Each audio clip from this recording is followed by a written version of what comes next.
Okay, ladies and gentlemen, welcome back. I had a little bit of a situation here in the house in the Dominican Republic. I'm trying to make sure that there's not a lot of noise. So we got that cleared away. But if you do hear anything, it is happening in the street. My kids are under control, and hopefully they won't make too much of a noise because they're playing their video game on the PlayStation 5. Hopefully that'll be enough. But listen, tonight we're going to cover an Arab guy who just telling us straight as to who the barbarians are. And when I tell you they have yet to be civilized, to be restrained in any human way, in any civilized way, they just not going to do it because they're incapable of doing it. Black people have civilized the pale skinned people we call white today 3 times. Once in Egypt, once in Greece and Rome, and now out of Spain and Portugal. Like baseball, 3 strikes and you out. There's no more saving these people. It's impossible to civilize these people, to make them do what they need to do to act right. And I made this comment on a friend's show. But Muhammad, if you're there, I'm going to say it, that Gaddafi said it best. If you kill me, you'll be opening the door to all of hell for all of eternity. And now look at what is happening. We're going to show some really short clips and videos today. A lot of the videos are really short. About the only one that's longer, there are 2 of them. They're not that long, about 30 minutes or so, or 20 minutes.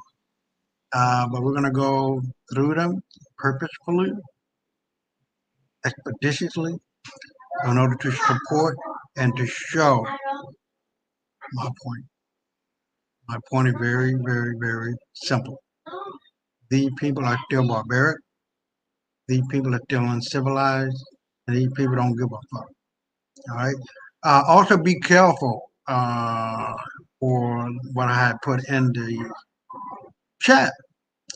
It's about their sexual fetishes. And to be honest, if you click on black, this is the first time I ever seen any black people getting into this shit show, literally, of pissing and shitting and having sex. And I was like, what the fuck happened? Like, the first time I seen it, it was nothing but white people. But it seemed as though the more we associate with these fucking animals, the more we go into the hell basket. We go into hell with gasoline draws by following these people. But first, I really want to get into Israel and what I have found to be uh, a slap in the face. It had the title of the YouTube video says Jerusalem will never fall again. Israeli ambassador Gilad Erdan intense speech at the UN. So this is going to be the background of what these people do and what we have been able to see that they kill without thought, without hesitation, without anything. They don't give a fuck. So if to me, if I am being killed, or my family being killed, or my people being killed, day and night and day, without hesitation, do you really think I'm going to give a fuck to try to really uh, deal with the escalation thing? You know what I mean? They bomb here, they kill here, they poison here. I'm not going to do that. I'm killing every motherfucker that is grown, that has been involved one way or the other. And Israel's population, anything and anybody,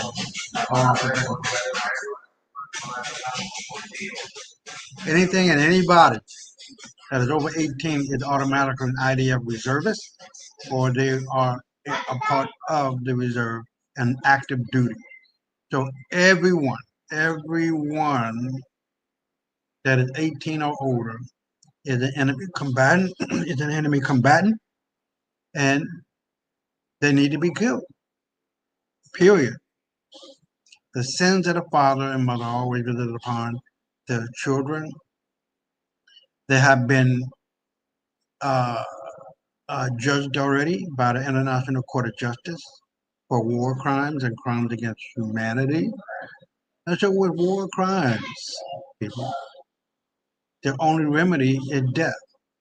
Now, the last Saturday, I presented a group of old men who took part of the Nakba in 1948. They were laughing and giggling and talking about how they raped and killed and sodomized children and men, old women and old men. Because they know at some point they're not going to get away with it. I mean, they've gotten away with it. And more than likely, they're not going to suffer any repercussion, even though they are fully culpable of the crime. And they laughing and giggling. It just, it just really fucks with me. You know what I mean? And I hate these people from the bottom of my fucking heart. I hate them. And no, vete para allá en vez de muñequito y o jugar de juego. Vete para allá con tu hermano, ya. And I hate these people, right? Not out of angst or out of lack of support or any credence or credible evidence. I hate these people to the bottom of my fucking soul. Why? Because they are the living embodiment of the seven deadly sins: greed, gluttony, sloth, envy, pride. No, let me start over. I lost count. Greed, gluttony, sloth, envy, pride, wrath, and lust. That's the devil.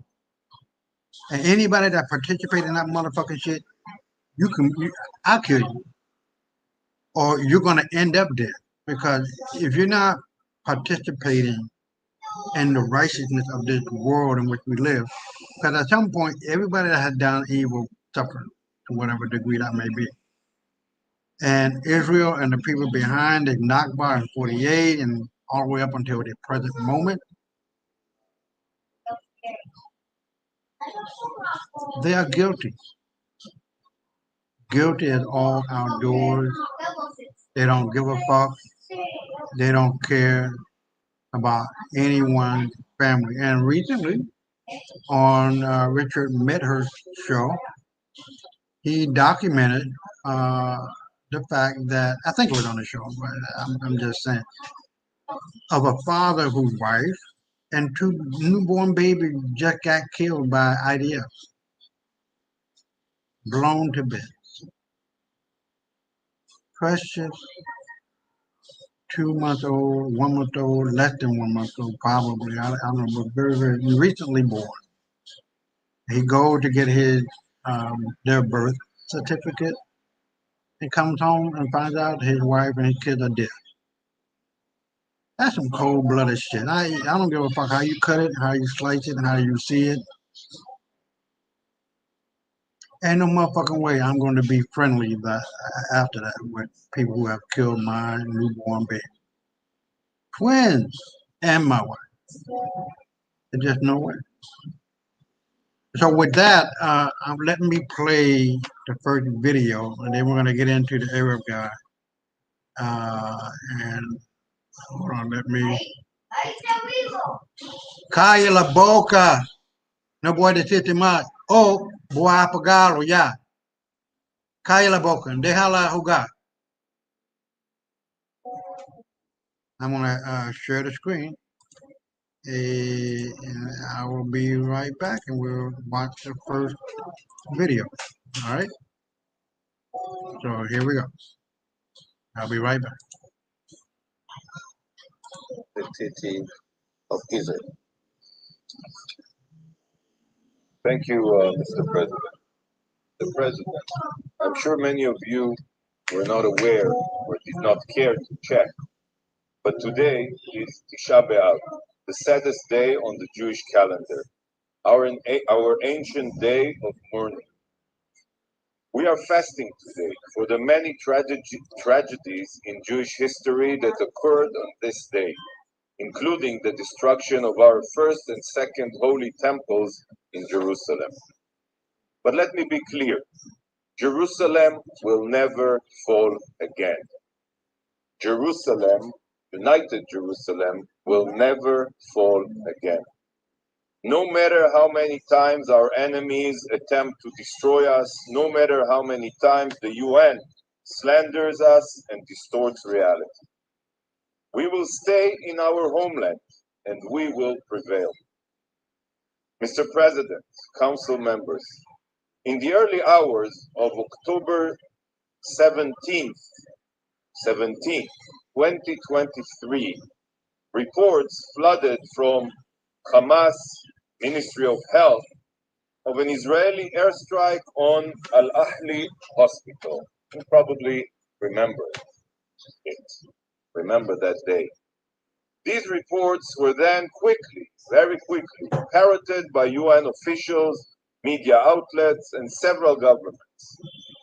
Not even 24 hours following these baseless claims, this council convened to discuss what was exposed to be a terrorist propaganda operation. As you probably remember, it was a Palestinian Islamic Jihad rocket which fell on the hospital parking lot, not an Israeli missile. Fast forward 10 months, and nothing has changed. In the early hours of August 10th, 2024, the Gaza Ministry of Health, which the OCHA representative referenced while failing to mention it is in fact Hamas, has concocted a new blood libel. Once again, UN officials and media outlets were quick to echo this campaign of lies. I simply cannot comprehend that the United Nations Security Council would hold an emergency session based on jihadist propaganda. Once again, the Council falls for terrorist narratives, amplifying them and neglecting its obligations to the truth. Some in this chamber distort reality because of political interest, and we all understand the political interest. So I will set the record straight for all of you. On Saturday, August 10th, Israel targeted not a school, not an innocent school. We targeted dangerous terrorists operating in a Hamas command and control center within El Tabain school. As usual, Hamas cynically abuses civilian facilities which should be protected as their terror bases. This strike eliminated at least 31 Hamas and Palestinian Islamic Jihad terrorists who carried out attacks from inside this compound. These vile terrorists included platoon commanders, mortar and rocket operatives, cell commanders, and intelligence operatives. We neutralized dozens of vicious terrorists who used this school for their evil goals and were in direct violation of international law. Do you hold Hamas accountable for the losses? No, of course not. And of course, he shouldn't speak for Hamas because he doesn't represent them. How convenient. By the way, the building itself is still intact, which would be physically impossible if Hamas claims are to be believed. So I ask you, dear colleagues, did you learn nothing from Hamas's lies about Al-Aqsa Hospital or from their lies about Al-Shifa Hospital, which they also used as their headquarters, and the lies about our daring hostage rescue, among many other instances? In which other context would the international community rush to propagate the lies of a terrorist organization attempting to malign a democratic state as we take every possible measure to minimize collateral damage, while Hamas uses civilians as human shields, deliberately putting them in harm's way. Not only are Hamas lies echoed here, but you also ignore and enable their outrageous violations of international and humanitarian law. Prohibited use of civilian infrastructure by Hamas terrorists are numerous, are widespread. Everyone, I'm telling you, everyone can see them. Everyone expects the UN, of course. Yet, the briefer today only touched upon these violations rather than investigating the twisted and immoral strategies of Hamas terrorists. But why would we be surprised if the UN has no data of itself? They have to rely on baby killers and rapers to supply them the data. Just 80 years ago, the Nazi Minister of Propaganda, Joseph Goebbels, used the language of race science as his weapon against the Jewish people, poisoning the minds of the German people. Mr. President, Joseph Goebbels' ilk, people who are ideologically his descendants, are alive and well, sadly. Only now it is Hamas using the language of humanitarian and international law and modern blood libels to vilify Israel. The Council convened today urgently to discuss Hamas's false claims. Shockingly, it seems that you have decided to dedicate your time to listen to the terrorist lies, while no real concern has been shown when Israeli children were murdered only recently by Hezbollah. Let me show you the differences. These, and you have the names and their positions, these are the terrorists eliminated in Gaza on Saturday. This is only part of them because we, as a reliable country, we check ourselves. We don't rush to conclusions. But this is only part of the terrorists who were eliminated on Saturday. Terrorists exploiting Al Tabain school as a base for their murderous objectives. These are the people call an emergency session for. السلام عليكم لايف فيو from غزة Wait a is not second. alone. الحمد لله with Gunit. Well, these are 11 of the 12 Israeli children murdered by the terrorists of Hezbollah. These children were playing a football game in Majd al-Shams when Hezbollah terrorists rained down death upon their sweet heads. So while these terrorists used a school as their terror base, these children will never see their school again. But for them, we couldn't find the time for an urgent session. They do not deserve an urgent session. Huh, my Algerian colleague? Shame on you. What a disgrace. So ask yourself, why was the murder of 12 Israeli children in Majd al-Shams insufficient cause for a meeting, but the elimination of Palestinian terrorists operating out of a school is sufficient? But you know what? The most unbelievable thing is your inaction to condemn and stop the biggest danger and threat to the entire region, Iran. Right now, as we speak here now, millions of Israelis are preparing for a direct Iranian attack, just as they did in April. Iran's aggression threatens the entire region with war, a regional war. Yet you are here wasting time on falsehoods spread by the words of terrorists. This fact that we are holding an emergency session because Hamas uses civilians as human shields rather than discussing the real global threat perfectly represents the distorted agenda within the UN. a significant detachment between the UN's supposed agenda and the global reality. Colleagues, as this may be the last time for me to address you as Israel's ambassador, though who knows, perhaps another session will be called because of more terrorist propaganda, I would like to leave you with this. I have been immensely proud to represent my country here, the most moral country in the world, the most moral country in the world. You listen, Palestinian representative, in this warped place.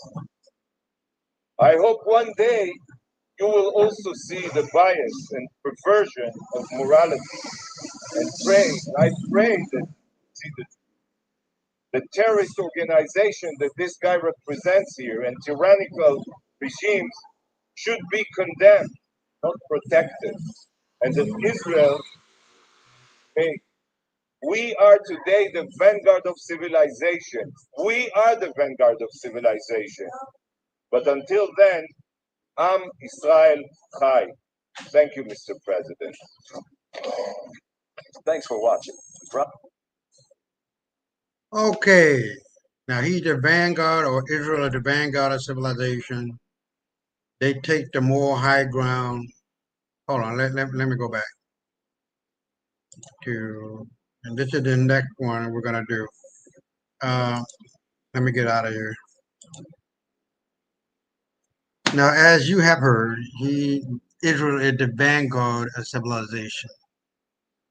They are morally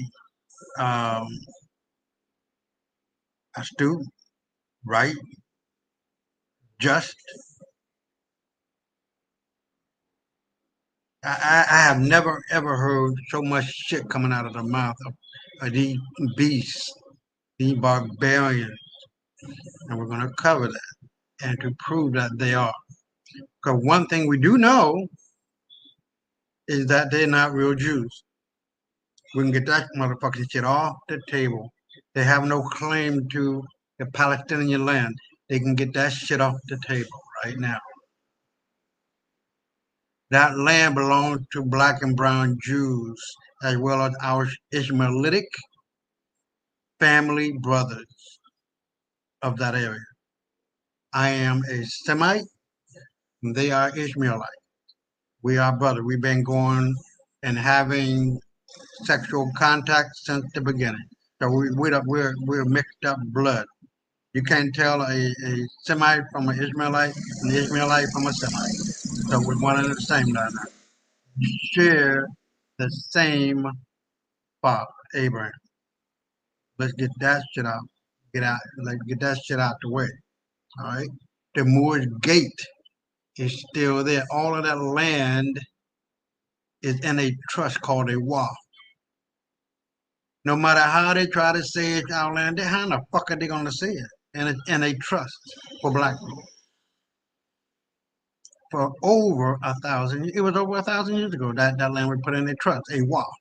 WAQF, if I'm pronouncing it correctly. Thank God, but if I'm not, then you should know what I'm talking about. I don't speak Arabic just yet. I would love to be able to learn that, and I will be doing that soon. But listen, what I want to see more than anything in this world, I swear I give my right fucking hand to this shit. When will you motherfucking Arabs stop playing coy with these motherfuckers? Come out of the woodworks on their fucking asses and tell the world that these are not the real Jews. Gamal Nasser said, the Jews left here black and came back white. We cannot accept you because you're not the real Jews. The ex-president of Egypt said that, Gamal Nasser. Now, let me see if I can bring up another one. I don't remember verbatim, but we're going to bring that up right now. Let's see. Oh, that's the brand. Hold on. So we're going to, that's B2. Let me go to B1. brand one. Okay, so now, I hope I got it. I think I do. No, I don't. Okay. Well, the bottom line of it all, if I remember correctly, don't take my word. Don't take it word for word. But it talks about the Jerusalemite family of black and brown Jew, and how the UN spokesperson from the U.S. I don't remember her name, but in that short meme or quadro or whatever you want to call it, meme or whatever, states that the only people who can build a third temple are black and brown Jews, not these fake motherfuckers. All this red heifer bullshit they're talking about, they don't know what the hell they're doing. The taboo that they follow, it's okay to have sex with a virgin girl of 6 years old because her hymen will go back. That's not us. That's not how real Jews do it. That's not how black Jews do it. And when I say Jew, you should automatically know that we're talking about real Jew, black Jew, period. These motherfuckers don't give a shit about the Torah, doesn't give a shit about the Tikkun Olam, doesn't give a shit about nothing. Only thing about they are on is money. They're the biggest fucking pedophiles in the world, and Israel is well known that if you are a pedophile, you can go there without ever having to worry about being extradited out of the country. All right. So yeah, there's too much shit going on here. So hold on, let me see if it might be on brand two. I don't know. Let me see. Uh, yeah. I don't. Esto hacen mi show. Espérate. No, I don't have it. I'm sorry. But in the meanwhile, we're gonna go right back to um, uh, the share screen, and we're gonna go right into the second video. All right, and then we'll be right back and listen to what this guy is saying. He is a Muslim, and he is really tearing into the ass of these wannabe civilized people who are not civilized. They don't know what the fuck the word means. But I'll let him explain it because he did a very, very good job, and I really appreciate this brother. And let's let it roll, baby.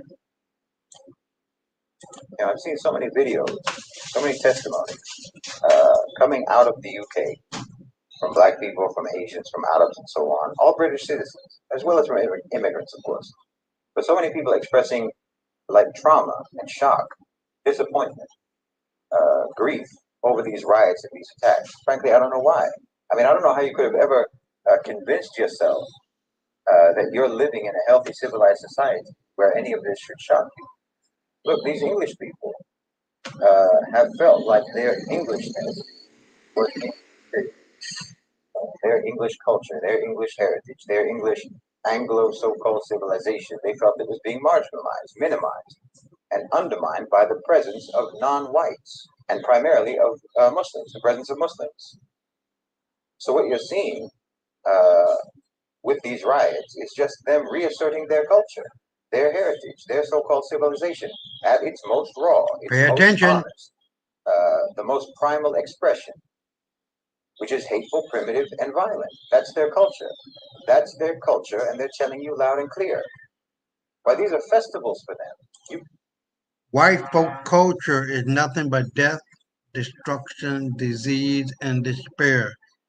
They have never ever created not one civilization, not one world religion. How the fuck can they be civilized? All they know how to do is kill, kill, kill. Call it riots, but for them, these are festivals of Anglo-British culture and tradition. That's who they are. They're not tolerant people. They're not multiculturalists. They're monoculturalists, and they always have been. I mean, you can tie a monkey's tail to a stick to make it go straight, but the moment that stick comes loose, the tail will curl up again. You can't artificially change a society. No, you can't artificially change the nature of a society. And you should already know. You should already know the nature of that society, since it was almost exclusively because of the violent, tyrannical, supremacist nature of that society that the countries that your parents came from, your grandparents came from, and so on, that's why their countries became so unlivable that they had to immigrate to that miserable island to begin with. I mean, how did you think that people who were brutal colonizers and enslavers in your country were somehow completely different when they got home? I mean, don't you know that the highest domestic violence statistics are in the homes of police officers? No, no one is savage on the job, but gentle at home. They were in your countries, robbing your countries, pillaging your countries, destroying your countries, because they thought you deserved it. And they look at you the same way now. They look at you on the streets of London, on the streets of Brighton, on the streets of Manchester, Bristol, Liverpool, and Cardiff. They look at you the same way that they looked at you when you were on indigo plantations and when they were starving you to death in Bengal. They look at you the same way that they looked at you when you were on tobacco and sugar and cotton plantations in the Caribbean. The same way that they looked at you when they were stealing your lands in Kenya, stealing your lands in Zimbabwe and everywhere else, and forcing you into mines and forcing you onto plantations to deliver all of your natural wealth into their hands. I'm telling you, they look at you the same way now. When you're on their streets, they look at you the same way as they looked at you when you were in your countries of origin. They hunted you over there, and they'll hunt you over here. In fact, they'll hunt you even more savagely when they're on their home turf. I mean, do you think that a wolf is more dangerous when he's outside and less dangerous when you're right there in his den? Well, everybody knows that a wolf is even more violent when he thinks he's protecting his den than when he's out hunting. So I don't see why you're surprised. I don't see why you're shocked. I mean, it would be different if your history with them was different. You know, if they had come into your countries, if they had come into your lands as traders,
just to promote the white nationalist narrative.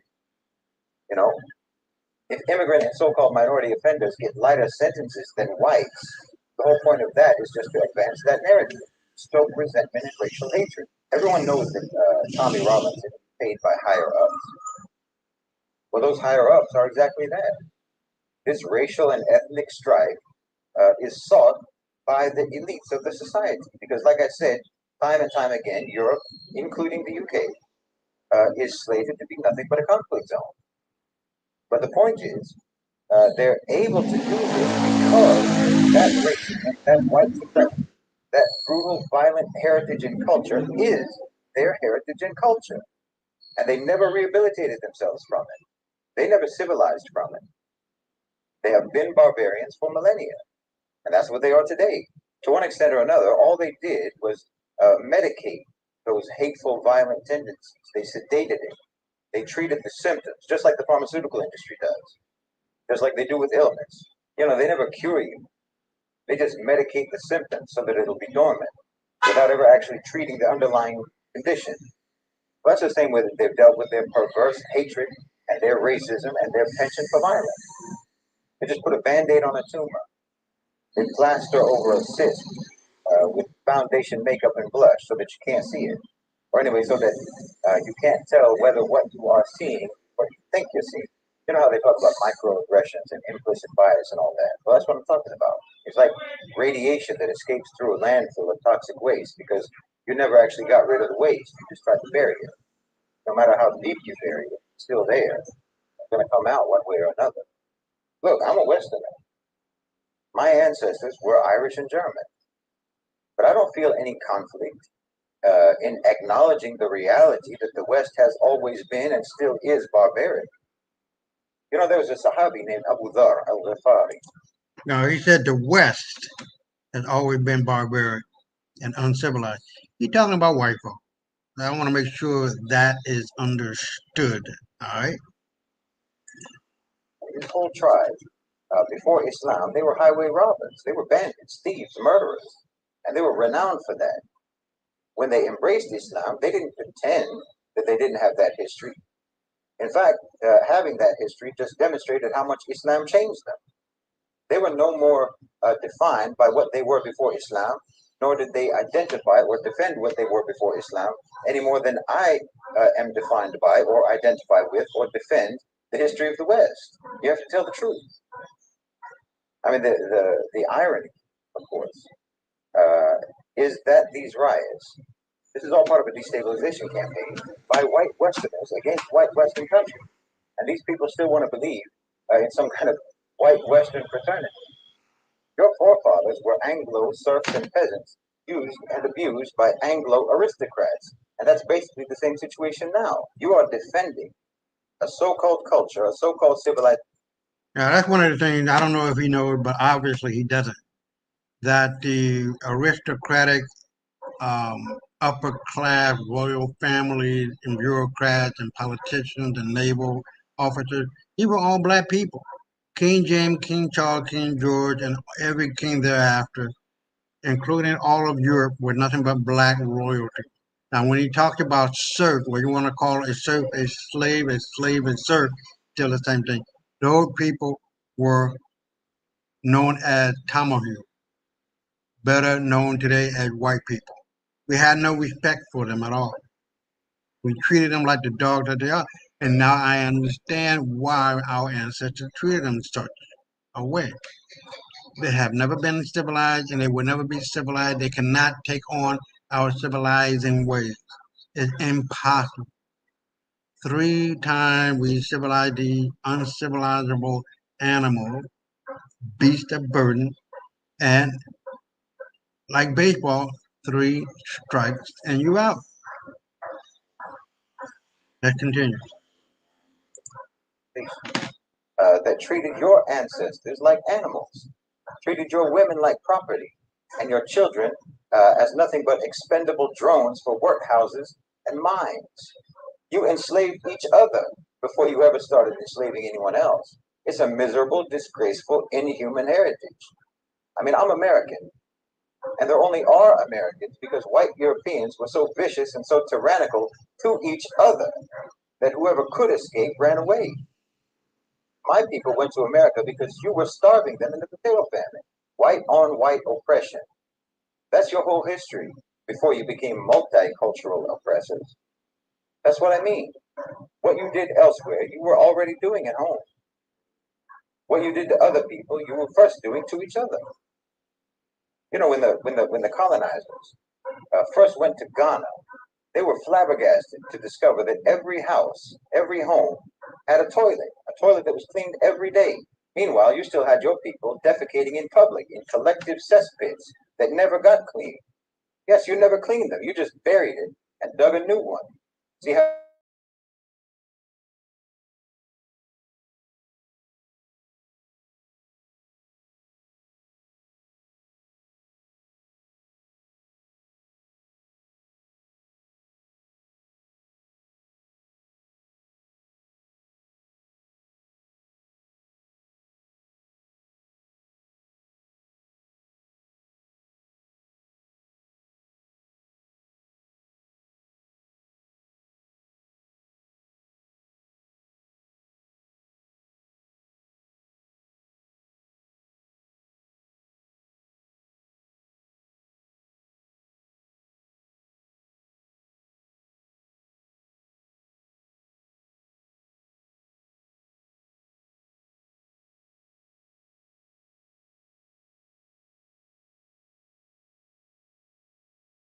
You need to wash the makeup off of that cyst, rip the band-aid off of that tumor, and start actually trying to heal yourselves.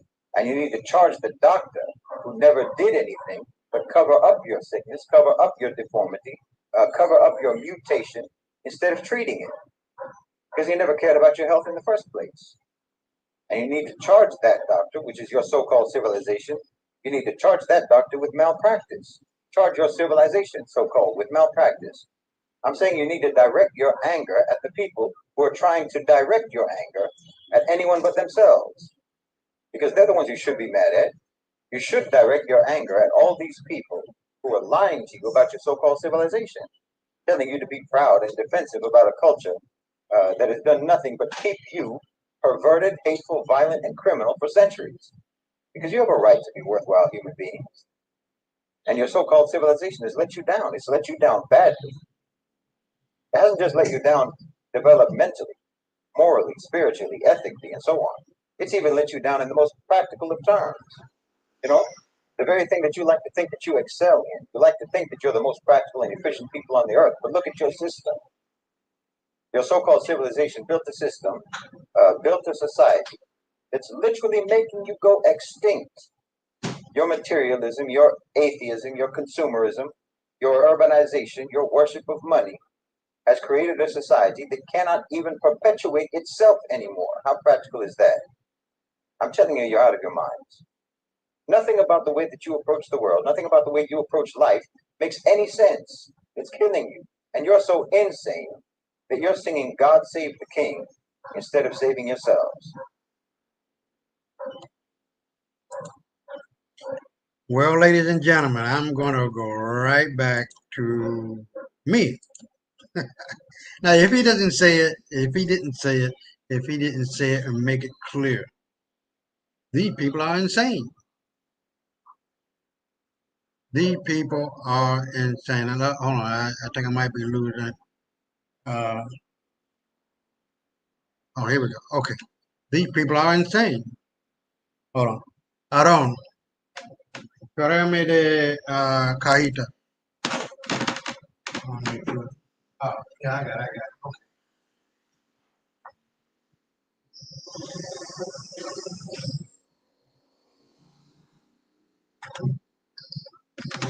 Okay, I'm sorry about that. I thought I might have been. We've been having some problem with the internet. I don't know why.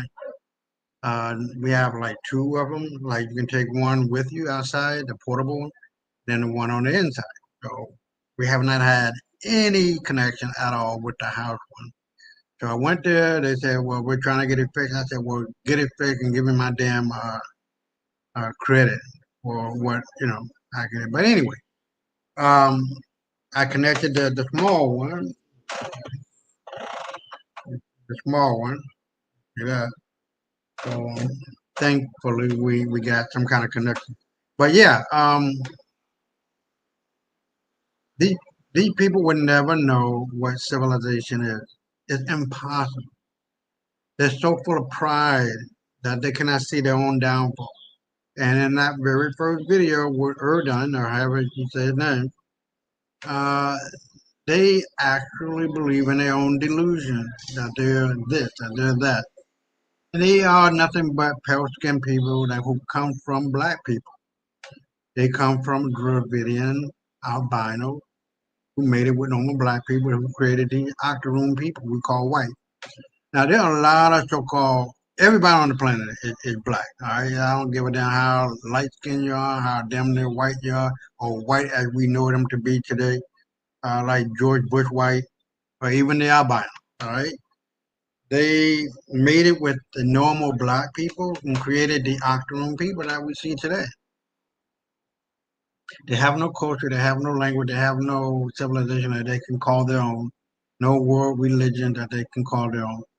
And we're going to get into the very definition of barbarian. And in a nutshell, basically, is a person without any history. And they don't have any history at all. No culture, no language, no nothing. But anyway, we're going to move right on along. Let me see what this is. Okay, so we're going to move right along. and play it by ear. But I want to make sure I got these in the order that I want.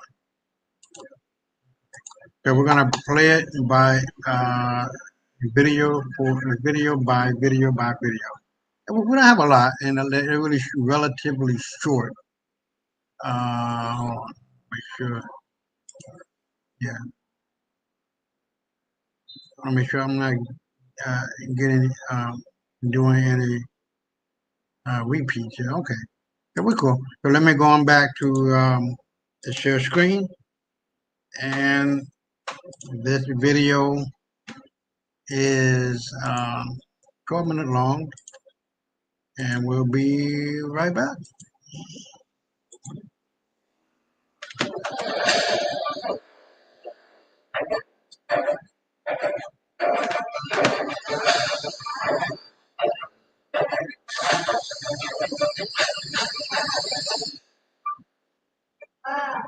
Oh, Kaiser. Hello and welcome back to the channel. I want you all to take a listen at something that's very, very interesting. This is a white guy who actually talks about his ancestors, and he says that they are the worst humans in history and that they owe blacks millions. He even goes on to talk about what they took from the Native Americans as well. Anyway, I want you all to take a listen at this, and of course, I will be right back. Estimated to be as much as $24 trillion.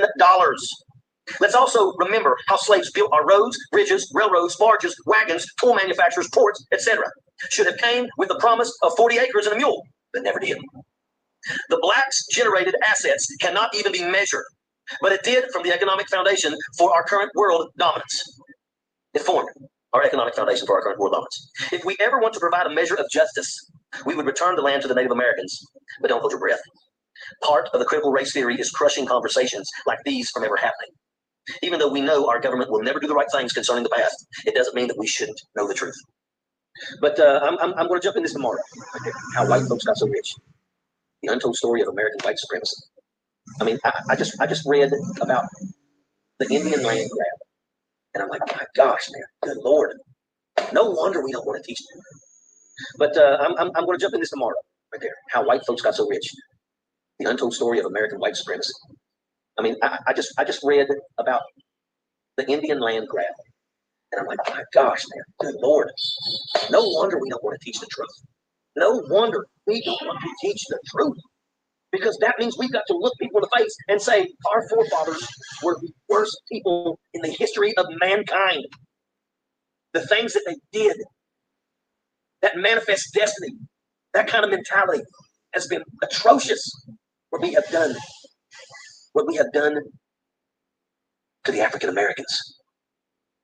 The estimated number of wealth that came from slavery, from free labor, and that's what it was. And they estimate that the amount of money that came from slavery was around $24 trillion. You can't even grasp that much money.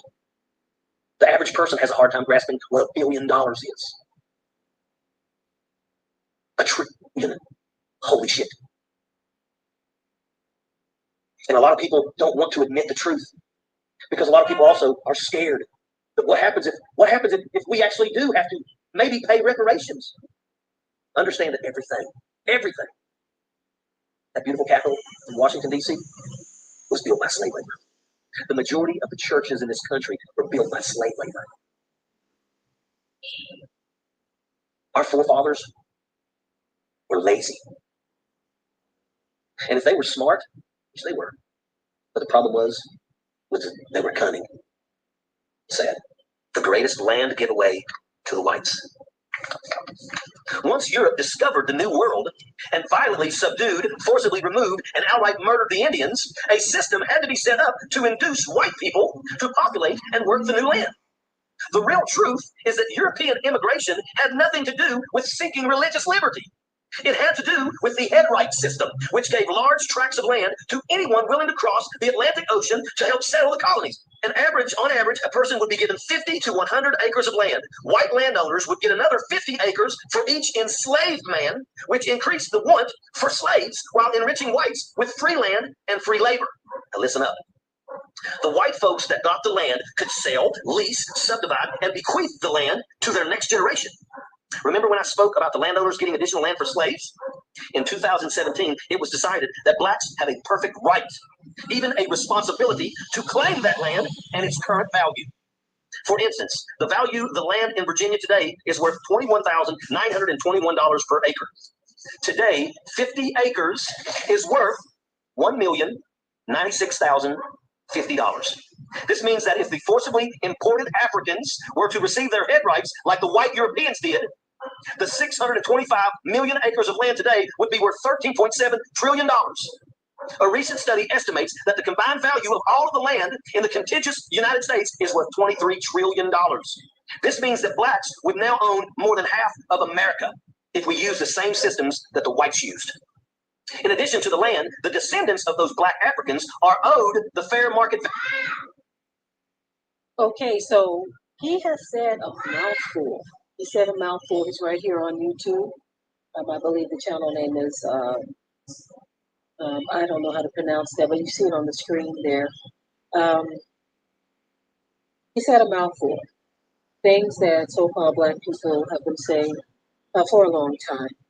He even goes on to talk about the Native Americans as well, and how there's no discussion. I mean, there would never be a discussion about giving back the land that you took, right? I know that a lot of people are fully aware of the history of this country, but they would rather not talk about it. We spoke about CRT, which is critical race theory, how this is why they don't want it talked about. They don't want it taught. They don't want you to speak about what happened in the past because it doesn't look very good, right? And so they want to make laws. Can you imagine that? Make laws making it illegal to even talk about the things that happened in the past. And as far as reparations, of course, there's a lot of pushback about that. Even though talks have been increasing, I'm noticing that it's a lot of so-called black faces behind even the talking of or about reparations. And then another thing that came to my mind as well is, okay, so the dollar is on its way out. And so this is when they want to talk about reparations, when the money itself is being devalued by the day. So this is really interesting. A lot of conversation is being had right now about what happened in this country, because this country has a dark past, a very dark past. And I think it's very insulting to try to cover that past up and gaslight anyone who attempts to teach it, talk about it, even trying to make it illegal. They've encouraged students to even report teachers who even hint on any of the subject. But my hat goes off to people such as this man who is explaining all of this and talking about what his ancestors have done. With his own words, with his own mouth, he said that they were the worst humans in history and that they owe blacks trillions. They owe us land. They owe the Native Americans land. I mean, come on now. All of the gaslighting and the pretending like things didn't happen, that serves no one but those who have benefited from all of this. Much of the historical infrastructure was put in place by black slave labor, and nobody wants to talk about it. But fortunately, you have people such as this man who is lifting up his voice very loudly about the injustices that have taken place in this country. Anyway, share your thoughts in the comment section below. As always, keep it tight and keep it right. But until next time, we're out. All right, you heard it. Well, I really, this one's a little bit longer, so I think we're just gonna let it play on through. It's pretty, it's wild, um, and how white folks really think, but they don't think. They've been brainwashed into believing that the white, Anglo-Saxon, European, Caucasian, they're not any of that. They're just bleaked out troglodytes, Niger, or the worst fucking niggas on the planet.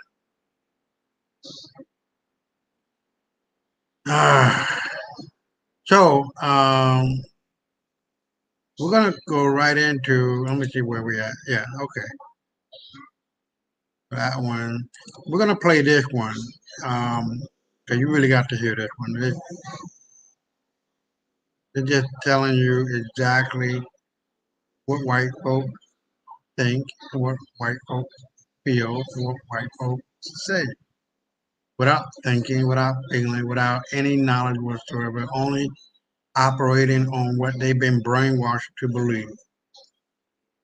Okay, so let's go on ahead and play that, and I will be right back. Things African slave rights. So I'm not in any way, shape, or form. Say that again? I have a tattoo of Kunta Kinte was an African slave, was a hero. Man. Because you've got a tattoo of an African slave on your arm. Yeah, he was a hero, man. I'm not in any way. So now even fictional characters are getting tokenized. That is crazy. Man just literally did with Kunta Kinte in quotes, I have a black friend. So trust me, I'm not a rate deceased. I have a tattoo of a fictional character. I can't be a rate deceased. There really is no limit for people like this, is there? This man just took tokenization to another level. And then he said he was a hero of mine. What? This is most definitely a new one. Did you see this coming? Because I didn't. I mean, hell, how do you even see something this insane coming? But now that I think about it, what he basically has started on him is the actor that played Kunta Kinte. And he probably has the chain started on him too. And I don't even want to think about that right now. Like, moving on. Anyway, welcome to today's video. Sorry, the welcome is coming rather late into the video, but strap in because in today's video, we're going to be looking at some very interesting clips from white rate-deceased Americans and white rate-deceased British people. Everything is about the woke stuff. It's about diversity. And all the rest of it. And what's the woke stuff? Well, it's just total nonsense, basically, in my opinion, the majority of it. All right, let me put this to you. Is it possible that a successful lawyer like Kamala Harris, who's been Attorney General of one of the biggest US states, a senator and so on, could have been made vice president on merit, despite perhaps, in your view, being a woman and being black? Is that possible?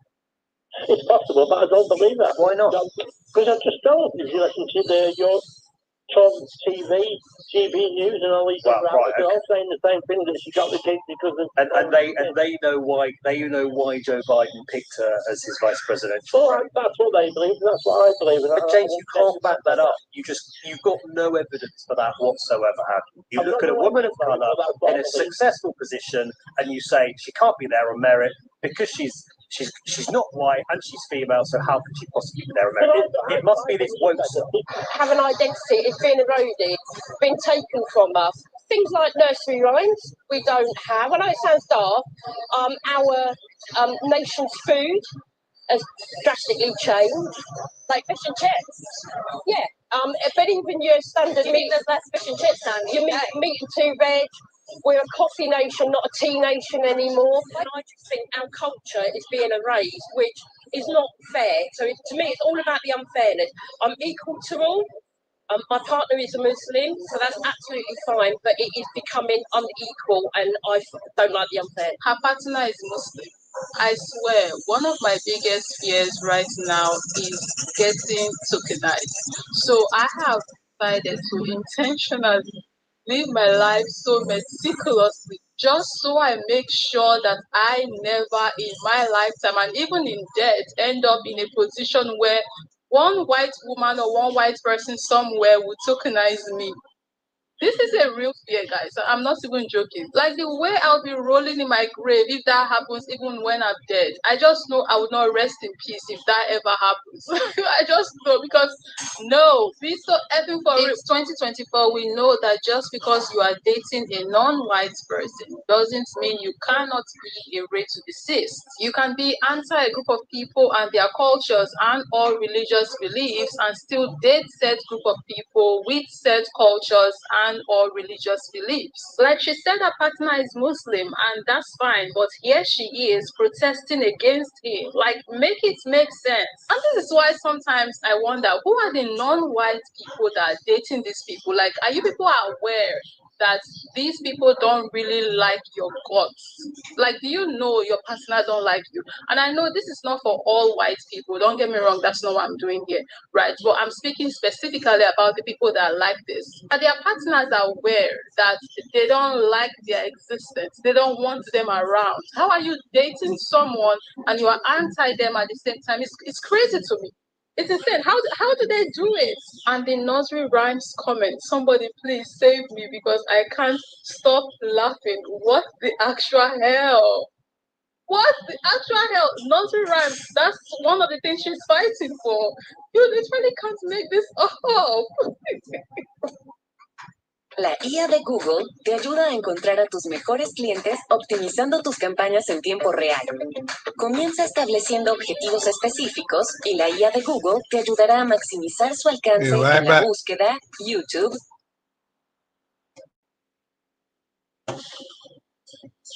What's an issue is immigration? Well, but I can't get a job. They come to this country and they just get a job just like that. So when you apply, what do they say to you? Well, I've got criminal record. Assault. Assault? Yeah. How long ago? Well, I've been out of prison now 3 years now. And so you blame immigrants rather than your criminal record? Yeah, I'm saying this, right? I can't make this shit up. I can't make this up. Stealing our jobs, go back to your country, no. We're not going anywhere, mate. This is all part of our master plan, and guess what? We haven't even scratched the surface. Doctors, lawyers, engineers, we make up the majority of the bloody NHS, and you want us to go back to our country? I don't think so. Listen here, Steve. We're stealing your jobs. How about you get a degree, mate? Yeah? How about you complete school? Yeah? Stop making it easy for us. The difference between me and you, Karen, other than my skin color, is that I've got a degree and experience to my name. Do you know what I mean? Whilst you have a council house and benefits to yours, you know, it doesn't really hold much in the job market. It's like stealing candy from a baby. I apply for a job, I get accepted. You apply for a job, you get rejected. I'm sure that for 100 years doesn't agree. And if you're struggling to understand that, I'm sure an immigrant teacher can help you understand. We've already infiltrated the schools, mate. Now I'm seeing you all causing chaos. Rioting across England. Oh, here's me thinking us immigrants were the aggressive ones. We were the troublemakers, but no. It's Billy from down the road. He's the real gangster. He is. You know, burning mosques and attacking any immigrant on site. It was never about those little girls, was it? But tell you what, I've got the perfect places for you lot to protest since you have so much time on your hands due to your lack of employment because of us, not because you have a criminal record or you haven't finished school. Peckham, Lewisham, Beaton, very diverse areas swarming with immigrants, and I'm sure they're willing to listen to your protest. But in the meantime, whilst you're busy protesting, we're going to continue getting our bachelors, masters, and PhDs and continue to steal your jobs. No, I've got your job. Ooh, what's that? It's your job.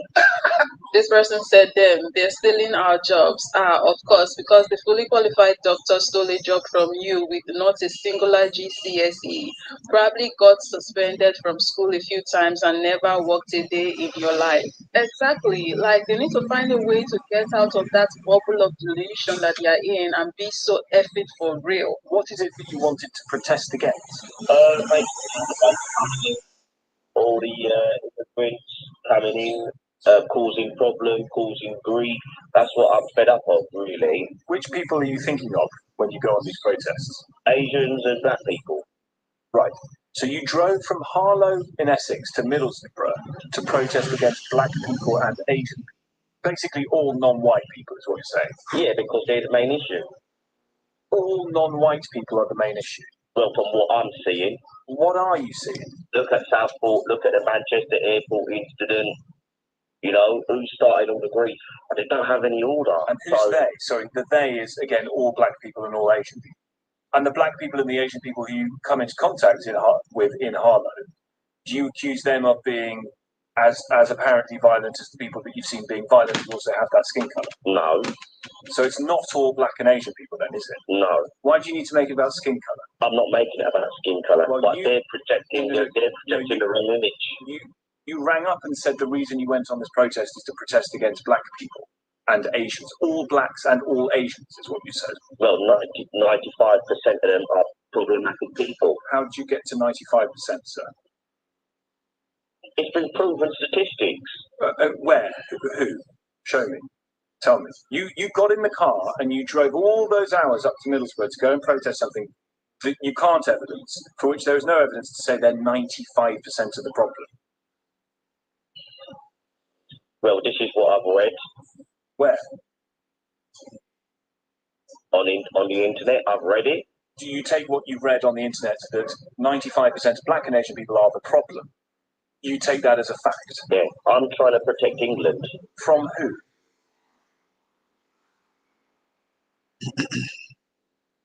From the invasion of illegal migrants.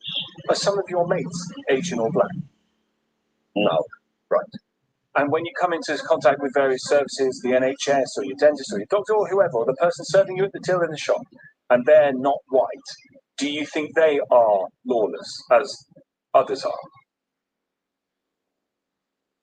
I don't know. But they're not, are they? I mean, there they are holding down job. In some cases, there they are attempting to save your life in parts of the NHS. God forbid something awful were to happen to you. You might have a black doctor, a black woman, black man trying to save your life. Would you worry about that? No. As I say, I don't think Gary's born. I don't think anybody's born. But man alive, the descent into it is a hell of a journey, isn't it?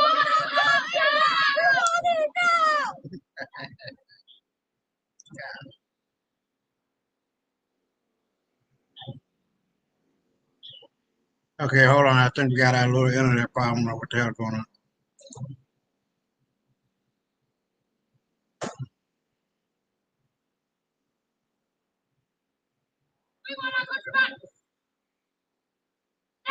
Yeah, the video is just 5 seconds long. That's all I got from TikTok as it was posted on the page where I got it. So no, I did not clip the video, right?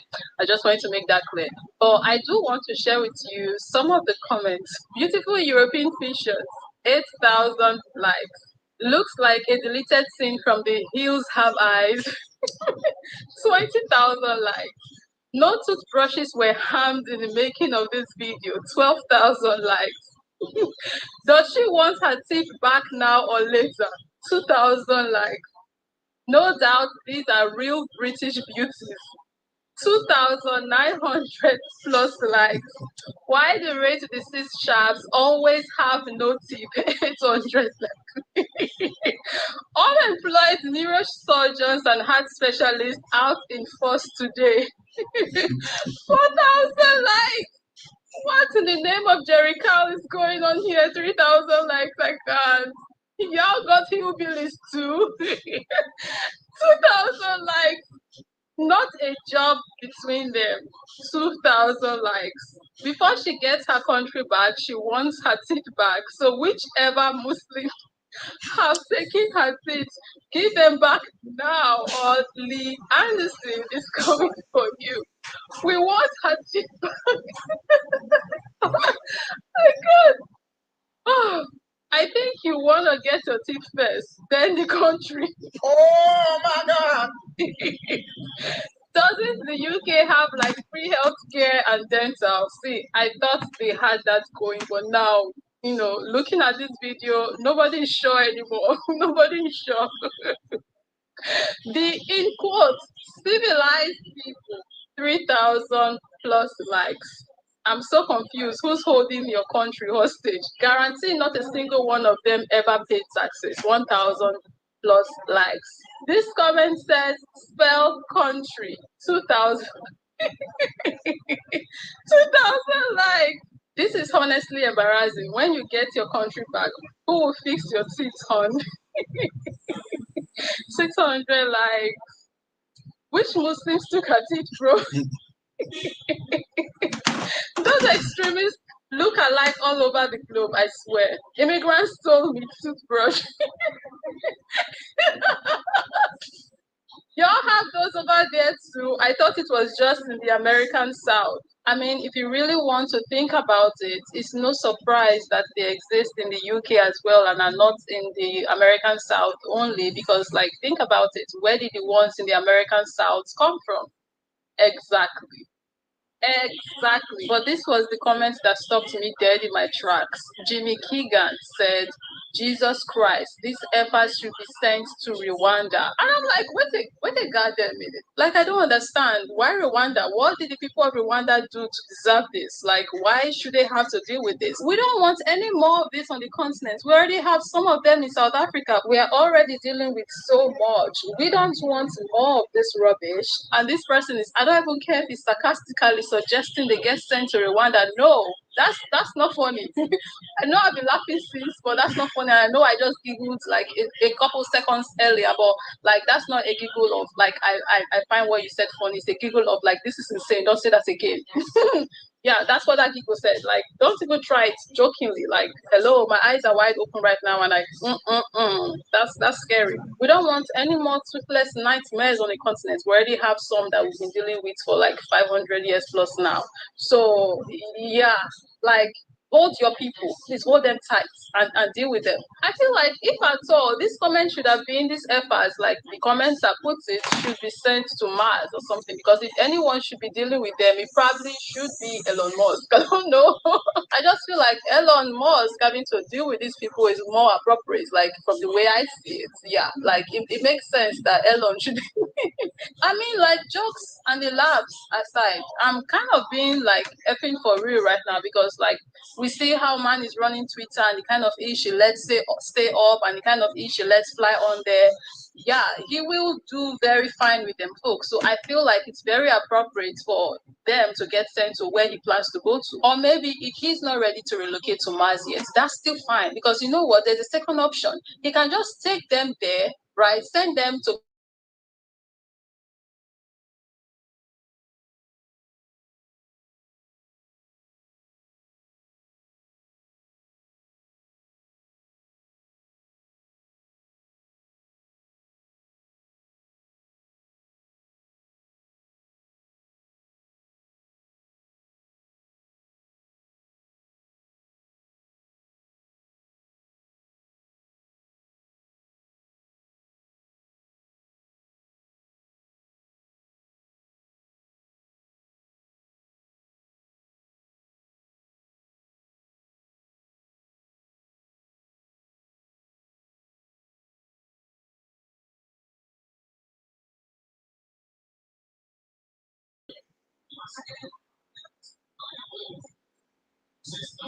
Hold on.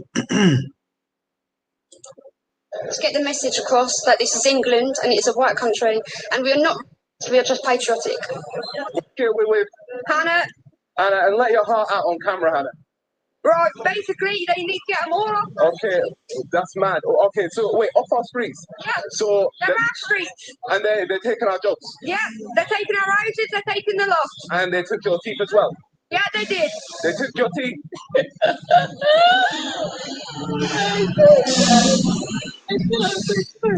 First of all, not only is he so brave that he decided to go out there and risk his life, basically. Now that I think about it, I don't even know if this is bravery.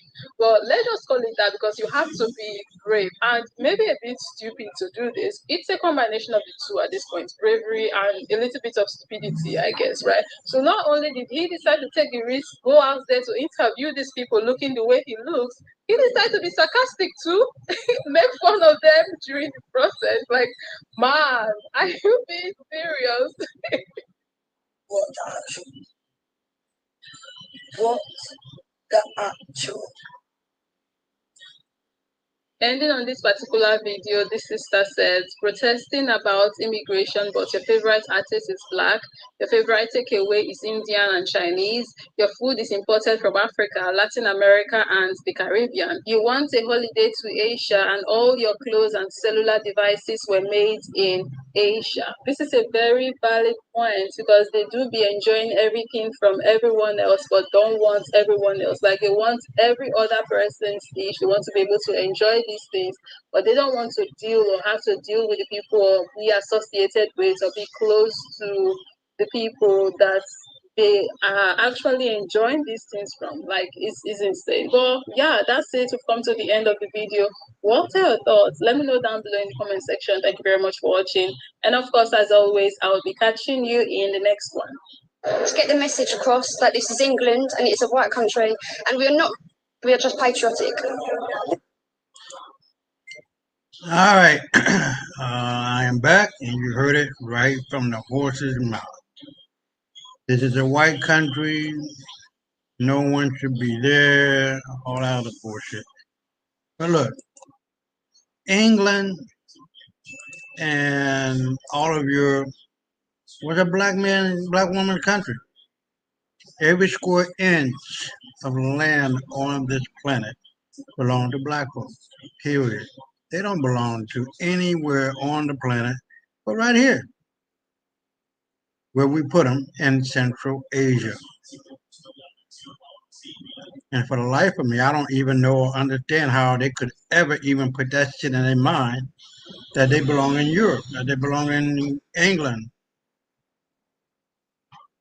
So that's a wrap on that one. I'm hoping you're getting what I'm trying to put across here. That these people are insane. They're basing their beliefs on bullshit, on the lies of their family, their mother, father, grandfather, great grandfather, are going all the way back to 150 years ago. And I covered this in my previous video that you can go back and look at them. We're available on YouTube, WMB of Lies and Deceit, on Rumble, the WMB Show, and on X under my name, Isaiah Israel 1515, ISAIAH, and ISRAEL 1515. So please follow me on X and check us out on YouTube and Rumble. And I would really appreciate it if you can hit that like button. And if you like what you're hearing, please support us as well. That'll be a great help in passing along the video so other people can see it and see the devastation of these people that have wrecked and brought hell on earth for everybody, including themselves. Because they have truly turned this world upside down. They have made right, wrong, wrong, right, justice, injustice, injustice, justice, and everything you can imagine. It's just ass backward. So what we're gonna do, we're gonna go to the next video. This Asian lady, and she tears into the ass of these pale skin, giving them the 1-2 uppercut, and you're out. So let me go back to the share screen and bring that up, and we'll be right back. I'll be right back. You're obviously not aware of this, but blessed is not a word that the global majority thinks of in association with Europeans. Words like plague and colonizer, maybe, but not blessed. And the cell phone in my hand came from China. So I don't know if you're referencing Steve Jobs or Martin Cooper or the Finnish inventor who created the first pocket-sized telecommunication device in 1917, and you probably don't know either because your education system has left you terribly ignorant and without the critical thinking skills necessary to effectively gather information. Because you believe that most great inventions can be attributed to one white person, as opposed to recognizing that the patent system is how white people colonize intellectual property. We would not have cell phones if it wasn't for the creation of the gamma electrical cell by black inventor Henry T. Sampson. And most of our cell phones would not have microphones in them if it wasn't for the particular microphone that was created by black inventor James Edward West. The creation of the first digital network, 1G, was launched in Japan, and then black electrical engineer Jesse Russell pioneered the creation of 2G, which launched in Finland first. 3G launched in Japan, 4G launched in Norway, 5G launched in South Korea, and 30% of the world's cell phones are manufactured in China. because we of the global majority recognize that collective humanity has the ingenuity and creativity of one another to thank, whereas a lot of European Americans are laboring under the delusion that the rest of us have white people to thank. And it's this narcissistic ignorance that causes people like you to do embarrassing things, like leaving comments about Europeans and cell phones on a video about systemic anti-Black in the United States.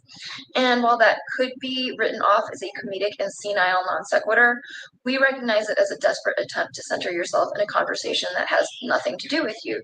The irony being that white people like to say not all white people and they shouldn't be held accountable for the misdeeds of their ancestors, yet they want to be associated with the greatness of the things that they think they invented. The way she's gathering them calmly and eloquently busting their bubbles, coming in with the facts and educating, I'm here for it. The tides are turning and they are turning fast, and everybody's seeing their BS and calling it out. Not only can we even see this BS, we can smell it, because this BS reeks. It has been reeking for centuries now. Unsurprisingly, it's hard for them to believe or accept what's happening right now, but quite frankly, it's the inevitable. These folks lie to themselves so much to the point where they believe their lies. So now that people are coming out with the truth and revealing history that they would rather stay hidden, they don't know how to react, because the very idea of their false superiority that they have held on to for hundreds of years now is being shattered in front of their eyes, and there is absolutely nothing they can do about it, because the truth is the truth. My favorite quote has become the saying, nothing lasts forever. It's going downhill very fast for these folks. In Nigeria, we have this saying in Pidgin that goes, when breeze blow, fowl yansh go open. If I should closely translate that to English, it would be, there is nothing hidden under the sun. But breeze shadow they blow, and we are witnessing the fowl yansh open in real time. Oh boy. So, John Michael Kohler was an American who invented the bathtub in 1883. But let's think about this critically. Do you really think that nobody took a bath until John Michael Kohler invented the bathtub in 1883? Doesn't make a lot of sense, right? So what he was talking about is the fact that Africans introduced bathing and the concept of personal hygiene to Western Europe in order to build a healthier society during the 800-year occupation of Spain. In particular, a man by this name introduced the practices of bathing, shaving, and using toothpaste, as well as drastically improving the eating habits of Western Europeans. Additionally, the first recorded history of people taking baths was in India in 500 BC. A lot of us have gotten used to how little history some people like you know, particularly where it comes to anything not Eurocentric. However, I have a tip. Before you make a comment like is, in this case, who invented bathing or who introduced bathing to Europe, and then decide whether you still want to make this comment. The fact that this commenter is desperately holding on to, oh, we created bathtub, don't take it away from us, we did that. I'm just here like, these folks don't even bathe like that though. There is a plethora of videos online of them admitting to the fact that they don't bathe like that. I don't think we avoid bathing, but we bathe very rarely. Oh my god, I'm so happy that you're talking about this. Yeah. She didn't have a bath. Yeah, like we didn't bathe her for the first whole part of her childhood, and like now we basically bathe her as she asks for it because it's fun, or she's exceptionally dirty. We really wanted to keep her skin microbiome.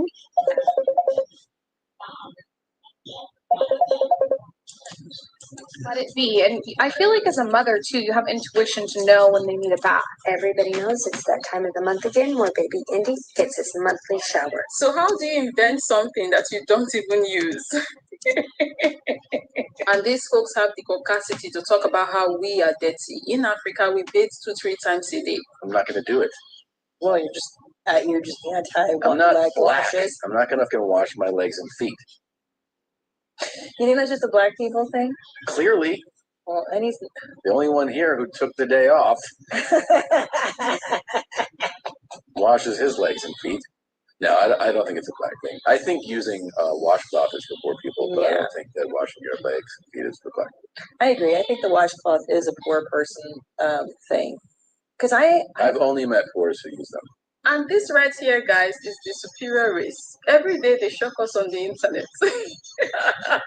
Imagine saying a tool for cleaning up is for poor people. He mentioned washcloths, but in Africa we use sponge. We bathe before going to bed, wake up in the morning, bathe again, even though you spent the last couple of hours sleeping on the bed and you did nothing. You still have to bathe in the morning. Then in the afternoon, we come home, we bathe. In the evening again, before going to bed, we bathe, and we do that every single day. Watching these people so proudly talking about their lack of hygiene is something.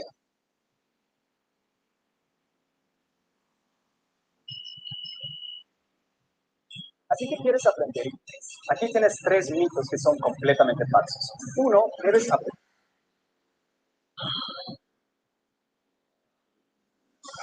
Hey friends, it's late and I'm tired. Could somebody else please tell this commenter how backwards they've got it? That the medieval ages was something that happened specifically in Europe. It didn't happen around the world because Europe was not doing very well after the fall of the Roman Empire. And that's not to say that there weren't great things that happened in Europe between the 4th and 15th century, but there are large portions of the European population that without the intervention of non-white people like the Moors, who taught them to not sleep with their animals, not drink stagnant water, and practice hygiene, would have been wiped out by the plague. So it's really more that white people needed non-white people to pull them out of the medieval ages. And then given what some European countries started doing in the 15th century, some of us don't think it was the right decision. Okay, I'm going to bed. Thanks. Sometimes I wonder, I really think about it, like, what would the world have looked like right now? What kind of a world would we have been living in right now if we had just left them the F alone and let the plague do whatever the plague wanted to do? I do get labeled woke by the wrong people a lot, but that is actually really easy for me to ignore because it's kind of funny for several reasons. The first of which is, as you said, the whole woke mind virus thing is BS. The other thing is the people who would use woke as an insult tend to be the people that woke is not for. The concept of wokeness having originated with Marcus Garvey and the term woke having been appropriated from Black people, when white conservatives call me woke as an insult, it's just funny because it's not for them to call anybody woke. The other thing is that wokeness is only an insult to them. It's not an insult to me. When Black people say that I'm woke, that's a high honor. So white conservatives do it because it's the only way that they have to dismiss the things that I say that they don't like, because it is well informed and it is important and it's about dismantling white supremacy culture, and they don't like that. If they were agreeing with me, then I would have to be worried. And the other thing that's weird to me is, what does it say about a group of people who think that woke is a bad thing, who take pride in being asleep? And their pride in ignorance and narrow-mindedness does show. So as I tend to tell them, if you're going to take pride in your ignorance, don't pretend like you know something.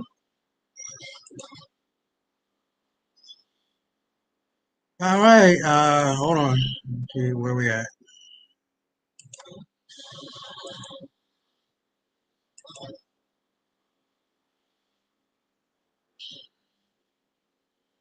Yeah, this one is 20 minutes long, but I just really wanted to stress some of the things that were talked about.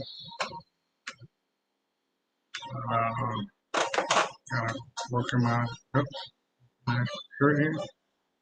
Okay, so she spells it out. These people do not take baths.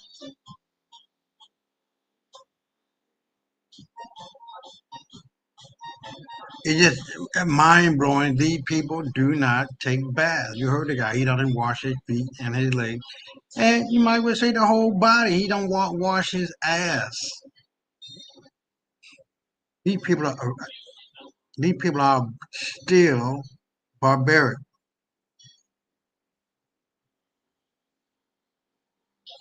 Hold on, let me. Yeah, that's one of the things I wanted to do too.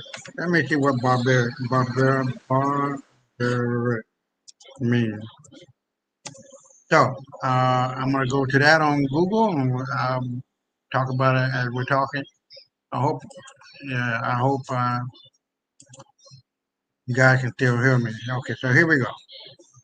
Barbaric, barbarian. I'm gonna get to that in a minute. So barbaric is an adjective, and it means of or relating to or characteristic of barbarian. marked by crudeness or lack of sophistication, brutal or cruel. So that's barbaric. So we're gonna go to barbarian and see what these people were.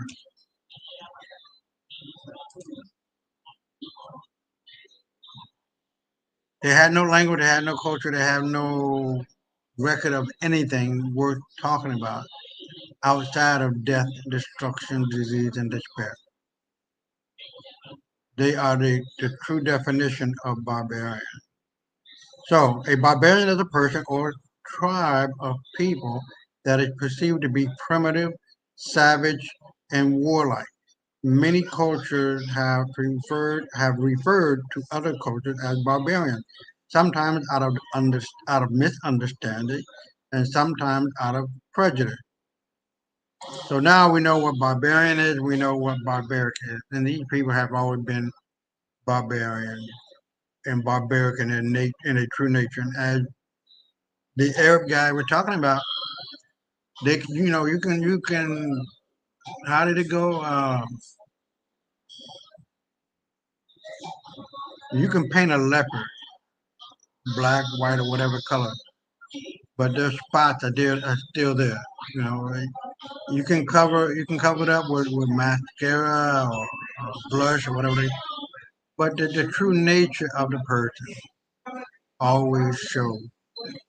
The true always bears its true truth. And white people, pale skin, tamahus, whatever you like to call them, are just that. They don't mean shit. They're no better than a pile of dog shit or even the pile of shit that's coming out their ass. It is just not. And for you, Eli Hassel and Joseph Cohen, I know you blocked me on X. Have me on your show, buddy. And you guys are more intelligent than me. I'm just a normal historian guy. I don't have a PhD in history.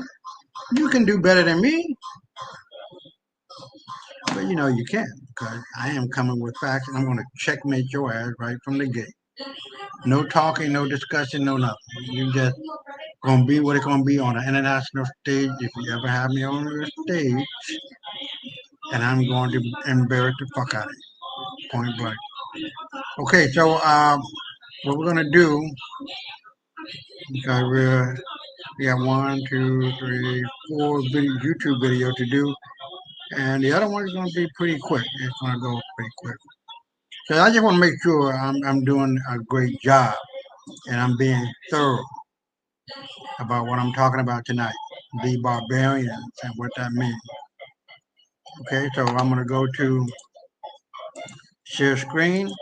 I'm gonna just let it run, and I'll be right back.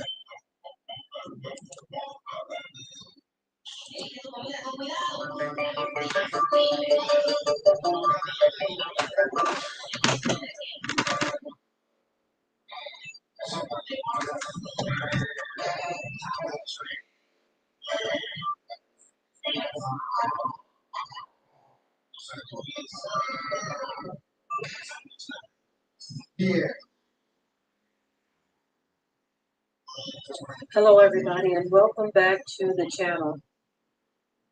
I'm going to be sharing with you something very, very deep. It is just a small snippet, but it's definitely worth knowing and finding out. These things are pieces of evidence that we need to prove to you and show you that things that were prophesied are happening in real time right before our eyes. Now, many people will miss this. For some, this is going to go right over their heads. It's too deep for them to process. They don't want to analyze it. They want to stay plugged into the matrix, so they don't want their foundation to be shaken. Again, this is only a drop in the bucket, only a receipt, a piece of evidence that shows that something very dark and diabolical is happening in this world. The Bible tells us that we wrestle not against flesh and blood, but against the rulers of darkness. There are rulers of darkness, everyone. There are entities that rule the darkness. Do you understand what I'm saying? The rulers of darkness of this world. There are principalities and powers that you cannot see that govern various regions of the world. The rulers of darkness of this world, principalities and powers, and spiritual wickedness. Things that are happening in the spirit realm that are so wicked that you cannot even fathom what they are. Spirits of darkness, spiritual wickedness in high places. That's where the real fight is. Now, I'm only going to be sharing with you a very small video clip of what this guy is saying about America. You see, America has run out of time. Their sins have reached unto heaven. This guy says that what's coming to America is bad. The handwriting is definitely on the wall. But those of us in the know, we already know what the Most High has said.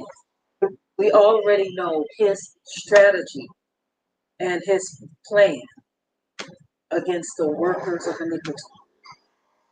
His judgment has already been activated. And who shall be able to stand? The Bible says, if the righteous barely make it, the righteous scarcely make it. Where on earth will the sinners and the ungodly? Take a listen at this very short snippet. And of course, I will be right back. World is not what you think it is, and nothing happens by chance anymore. You need to understand 99% of what you think is true is not. Americans are the most well-informed people in the world. The only problem is 99% of what they believe is not true. Religion, politics, commerce, it's all part of a thing that's been going on for thousands. All kinds of entertainment will be provided for the people so that slowly but surely their rights and their freedoms can be taken away, taking their options away, and then taking their mind away. And eventually, one day, the entire world will wake up and it will be locked into a cage where they cannot get out because they will have no knowledge, they will be too drunk with their alcohol, they will be too ignorant, ill-informed, and unread, they don't know how to think, they have no idea what's coming in America. You don't want to know. It's bad. It's coming. If you are looking. So listen, you all. This all reminds me, he said that this stuff has been going on for thousands of years, that 99% of the things that you think are true are not. It reminds me of the Bible verse that talks about the mystery of iniquity. Now, this was thousands of years ago that this was written, this text was written. But it says, the mystery of iniquity doeth already work. It was already in the works back then. So what we are seeing is an escalation of this wickedness. Powers of darkness in use, in practice. Now, to those who say that they don't believe in all of this stuff, it doesn't matter whether you believe or accept anything or not. Fact remains.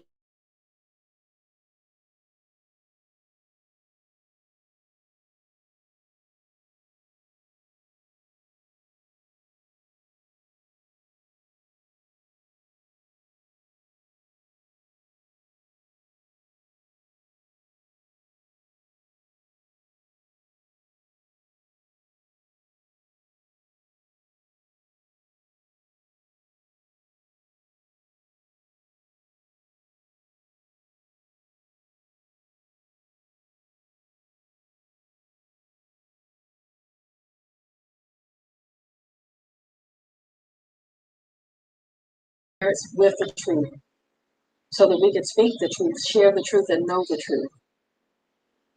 It's very important that we get the truth because we are coming upon some times that were spoken of in biblical prophecy. This is why this man says what's coming to America is bad. And he said, you don't even want to know. Well, that's where I disagree. You do want to. Again, and we shall know the truth, and the truth shall make you free. If you know what is coming, then you can prepare both in the natural and spiritual. You see, in the spiritual, if we have on the whole armor of the Most High, we will be able to stand against the devices and the cunningness and the craftiness and the wiles of the devil, if we have on the whole armor. But too many people are so stuck in the matrix, they are believing those 99% falsehoods, lies, and deception. And when you try to bring the truth to them, it's so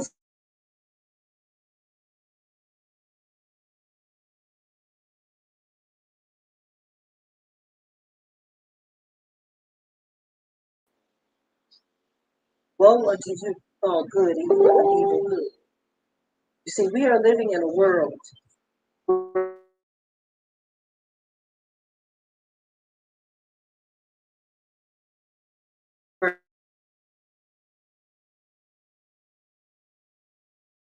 where much of what is evil is being called good. They are part of what they say is legal. If you don't agree with the status quo, if you don't agree with the system, if you tap out of the matrix and unplug and reside in reality, they consider you to be the enemy, you to be the problem. Listen, y'all, the handwriting is on the wall. The vials of the wrath of the Most High God, as the world calls him, have been opened. He has already begun to pour out his wrath upon the earth.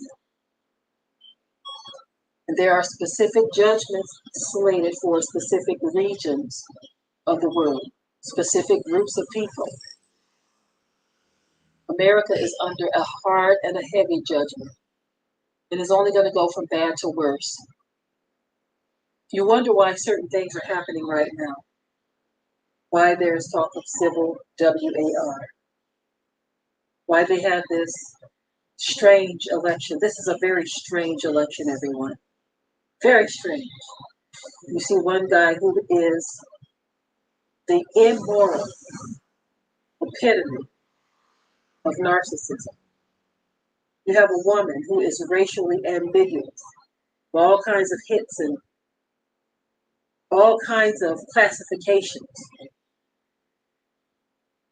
who is being used as a pawn to represent one group of people that she never represented before, just to trigger the minds and the anger of another group of people who have systematically kept their foot on the necks of the people that they claim she springs from. Very crafty. Like this man said, nothing is a coincidence. All of this stuff has been plotted out and planned out. For those of you who read the biblical prophecies for the end times, you already know that the Most High says that this all must come down. Every last bit of it. And in order for the system to come down, something major has got to happen. See, the problem is, just like Jordan Maxwell said, they want to make sure that your mind is so focused on entertainment. They keep you occupied. They keep your mind occupied with their entertainment, which was crafted just for you. They know what to put out there to get your mind and your focus on trying to survive their system, or to get your mind and your focus on not thinking about their system. See, they got something for everybody. Let me tell you what I mean. There are some who know something is happening. They know something is going on. So the corporations kick into gear. And they've got to sell products to the preppers. So they're getting in your pockets after they've gotten into your head. And instead of you seeking the truth of the Most High, you're prepping without that, thinking that all of your preparations, all your diamonds, your gold, your silver, your buckets, thinking that it's going to save you, while not having any time for real true trust for the Most High. When the system fails, preppers are going to go down too. The only people to survive are those that the Most High wants to survive. Those who put their faith and trust in Him truly. Now, the other people are people who are not paying attention to any of this. They are so stuck in the matrix, they don't want to be unplugged. They love the entertainment. They love the food that's being provided. Hey, they are even telling you. They have outlets that are even telling you, look, this is making you sick. Look, you shouldn't consume that. I don't know about this over here. Don't breathe in too much of that. They are literally telling you. But most people are so mesmerized and hypnotized by the lies that they want to stay plugged in, period. They said they are happy in their delusion. They're glad to be asleep. They don't want to. Most of the people in this world, they believe everything that comes forth on the news, unless it goes against their view. You can say, Yeah, I'm gonna top it there because she's very good. I like her program along with her husband. But I'm gonna stop right now. But she did a good job in presenting the facts within this video. And if you want to check it out, it's called "The Handwriting Is on the Wall."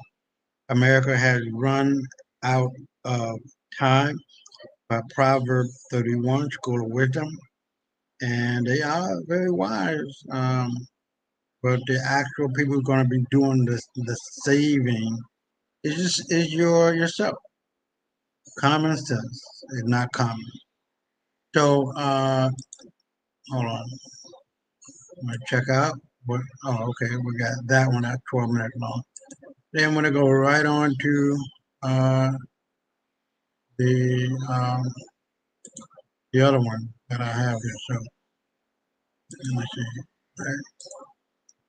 So we know where we at. Okay. So let me go on back. Stop it. So listen, we don't have a lot of time. I think I'm gonna try. I'm definitely not gonna be 3 hours and some minutes like I did before, 4 hours almost. So I'm not gonna ever try to put a limit on or time on the show because I want to make sure that I do a very, very good job, a very thorough job. Because if I don't, I'm gonna feel some kind of way that I'm not only cheating you guys, but I'm cheating myself. So I don't want to do that. This is what this show is made of, facts. And we're very thorough about what we say and what we do. So we're going to go on to the next video and hold on. Let me see if there's any comments. I don't see any. Okay, I don't see any. Um, Let me get rid of that ticker. So,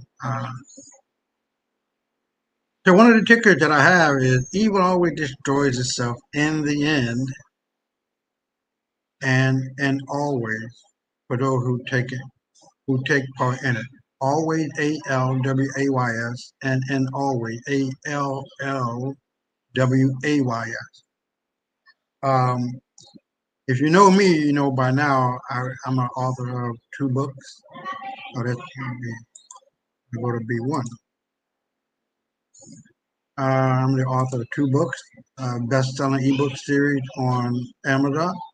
The White Man's Burden of Lies and Deceit 2, Understanding White Supremacy. There's a couple of seconds more.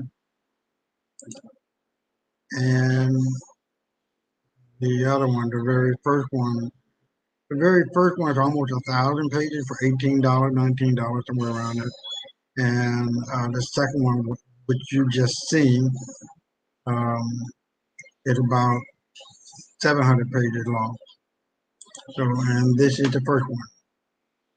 The White Man's Burden of Lies and Deceit.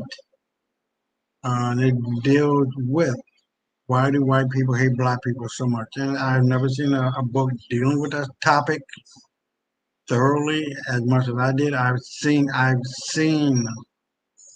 a sentence or two, a paragraph or two, but nothing on the scale that I've done. Right. So when you get a chance, please read the book, The White Man's Burden of Lies and Deceit 1, which is here. You see the white woman with the tail, they do grow tails. About 33% of them grow tails, but they get them cut off. And this is the second one, The White Man's Burden of Lies and Deceit 2, Understanding White Supremacy. Let me get out of here and close those. So we're going to go on to the next video, and this is J.D. Vance. Why is he dressed like a woman? I don't know. This world is really fucked up. They got Tim Walz prancing around like a girl. If you hear Brother Muhammad, I sent it to you. We'll probably take a look at that video too. If I think I sent it to you. Should be up.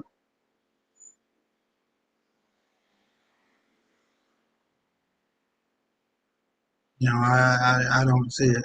Might have sent it on your messenger. Well, let me go to share screen again, and we'll wrap it up virtually. All right, so now we're here. Did they even vet him? Oh, goodness. So we all know that J.D. Vance has been nothing but a weight to the Trump campaign. And to be honest with you, I'm starting to believe that J.D. Vance was a plant by like Mitch McConnell or something to really taint Trump's campaign. Because when we think about it, J.D. Vance was the person who called Trump Hitler. He called him a Nazi, okay? The same thing that the left was calling him. He said that anyone who voted for him was an idiot. He defined himself as a never Trumper. This is an evolution, and I know you've been asked about this before, about past comments that you've made about Donald Trump. You said, I'm a never Trump guy, never liked him, terrible candidate, idiot if you voted for him, might be America's Hitler. Now, I don't know how any of that means or signals to Trump, yeah, that's my VP. Like, that's crazy, okay? I think we can all understand, like, that's, what are you doing? Anyways, apparently, Kushner or Trump's son convinced him to get J.D. Vance. Now, what has since happened, if you haven't heard, there have been pics of J.D. Vance coming out.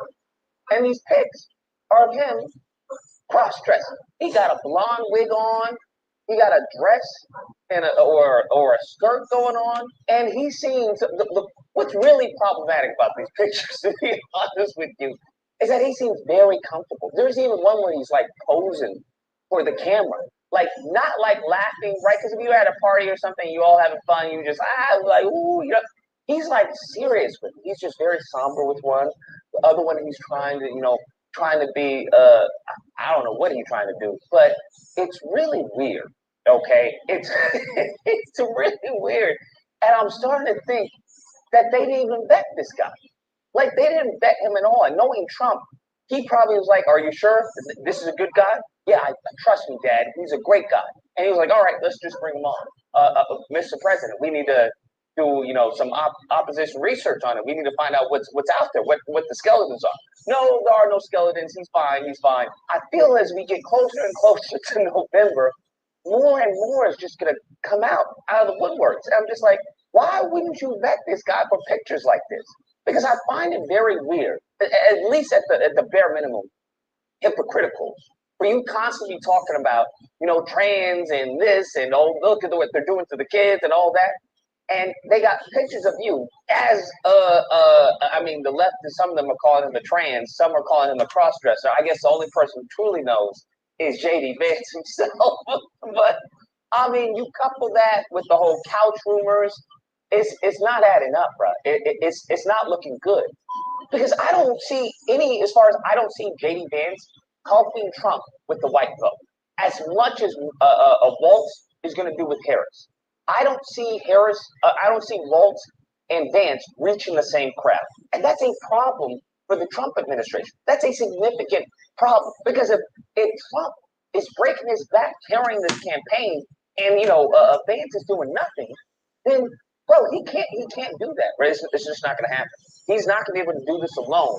Come all the way up until November. It's not going to happen. And Vance has no sauce whatsoever. He can't engage a crowd. I've seen some of his speeches. Crowd is flat, and it just becomes awkward because he just doesn't have the same charisma that Trump does. You compound that with him having an Indian wife. White men aren't going to vote for that. If we're going to be honest, Trump's base, the core of the Republican Party, they see that as a threat. You need to understand, they see his marriage, and especially his offspring, as far as one of his kids named Vivek. You mean Vivek, like Vivek Ramaswamy? You mean that? Yeah, no, that's game over. They see that as a threat to their existence. Because in many, especially in Trump's base, they view it as, hey, this is white America. We got to keep it that way. And when you have these people who are interracial and all this is a threat to us because we will go extinct. Okay, that's what will happen. They will no longer represent us. They will represent them, and we will be pushed on the back burner. That's what a lot of these men, especially within the core Republican Party, that's what they believe. So when they found out that his wife was Indian, you saw the backlash that happened. So I don't know who Vance is really. I don't know who his audience is, right? I don't know how Vance is supposed to help, the ticket. I don't see it. He's not getting blacks. He's not getting white men. Maybe white women, but who is Trump not going to get that Vance is? Can you explain that to me? I got the whole Trump and Pence. That made complete sense, right? Complete sense. You got this boisterous, loudmouth, foul-mouthed individual, and then you got, Christian, conservative, doesn't have anyone, won't have any woman in the room alone with him, right? I get that. But Vance and Trump, it's not making any sense. It's not making any sense. But you never know. I could be wrong come November, and the American people are just like, yeah, Vance and Trump won the presidency. But from what it's looking like right now, that's very highly unlikely. Highly. Anyways, guys, that's the video. Let me know what you guys think. Whether or not you believe Lucas, Vance is great. He's an awesome man. He's going to, boost Trump into the White House yet again. And you just wait come November. All the Democrats are going to be crying. Or you have to believe, I don't see that happening. This guy is weird. He's just weird, bro. I don't know what to tell you. With the pictures of him and the wig and all that, and then him calling Trump a Nazi and the flip-flop, it still hasn't been explained other than, well, I got to know the guy. So you made rash and brutish remarks about a person you didn't even know. Either way, that's just a bad look. It's a bad reflection on him. Combine that with his Indian wife. You can kiss that white vote. Bye. I'm just letting you know. It just is what it is. Anyway, if you happen to have a disagreement, you know where to find me. Friday through Sunday, disagreement day. Call in. We'll duke it out. Hope you guys enjoyed the video. If you did, please feel free to like, share, comment, and subscribe. And boom, blah, that fun stuff. Till next time, guys. Be amazing. All right, now, the importance of that video is really simple. These people will do anything and everything and don't suffer any backlash. The white girl, young girl, I think she might have been 16, 17 at the oldest, the hot tour girl, talked about spitting on dick while she's sucking it. Now, excuse my French. We are adults. But this is a perfect example of white privilege. She, in a state of mind, body, soul within the white community to earn $500,000 or more. All because she said she can suck some dick and spit on it. Yeah, I mean, really suck some dick. The hawk tour girl. So this is where we at. This is the kind of civilization that white folk created. That's not a civilization. It's an upside down, inside out kind of bullshit. And we got another video after this one. Hold on. Okay, so we're doing pretty good. So let me run this all the way through. Then we got, let me see. Oh, okay. No, wait, hold on. Actually, this is where I got all of the videos. Get Riot. Okay, Get Riot. Hold on. The British culture. Okay, yeah, so I can get rid of this one. This one doesn't have any value. I mean, yeah, this is the guy right here whose daughter was killed. I don't need to really play that one, but you get the idea that his wife and kid, brand new baby, 2 months old at the most, were killed by the Israeli government. And there's another one. I think that's it. So let's go on ahead. Let me close this one out. We'll go on ahead and play the last YouTube video, and then we'll get into the other one here. So let's wrap it up. Videos, so many testimonies coming out of the UK. Hold on. Yeah, I've seen so many videos, so many testimonies coming out of the UK from black people, from Asians, from Arabs, and so on, all British citizens, as well as from immigrants, of course.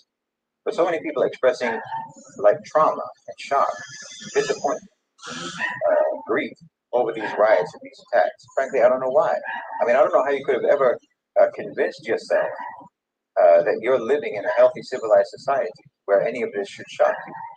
Look, these English people have felt like their Englishness was being deteriorated. Their English culture, their English heritage, their English Anglo so-called civilization, they felt it was being marginalized, minimized, and undermined by the presence of non-whites and primarily of Muslims, the presence of Muslims. So what you're seeing with these riots is just them reasserting their culture, their heritage, their so-called civilization at its most raw, its most honest, the most primal expression, which is hateful, primitive, and violent. That's their culture. That's their culture, and they're telling you loud and clear. But these are festivals. Call it riots, but for them, these are festivals of Anglo-British culture and tradition. That's who they are. They're not tolerant people. They're not multiculturalists. They're monoculturalists, and they always have been. I mean, you can tie a monkey's tail to a stick to make it go straight, but the moment that stick comes loose, the tail will curl up again.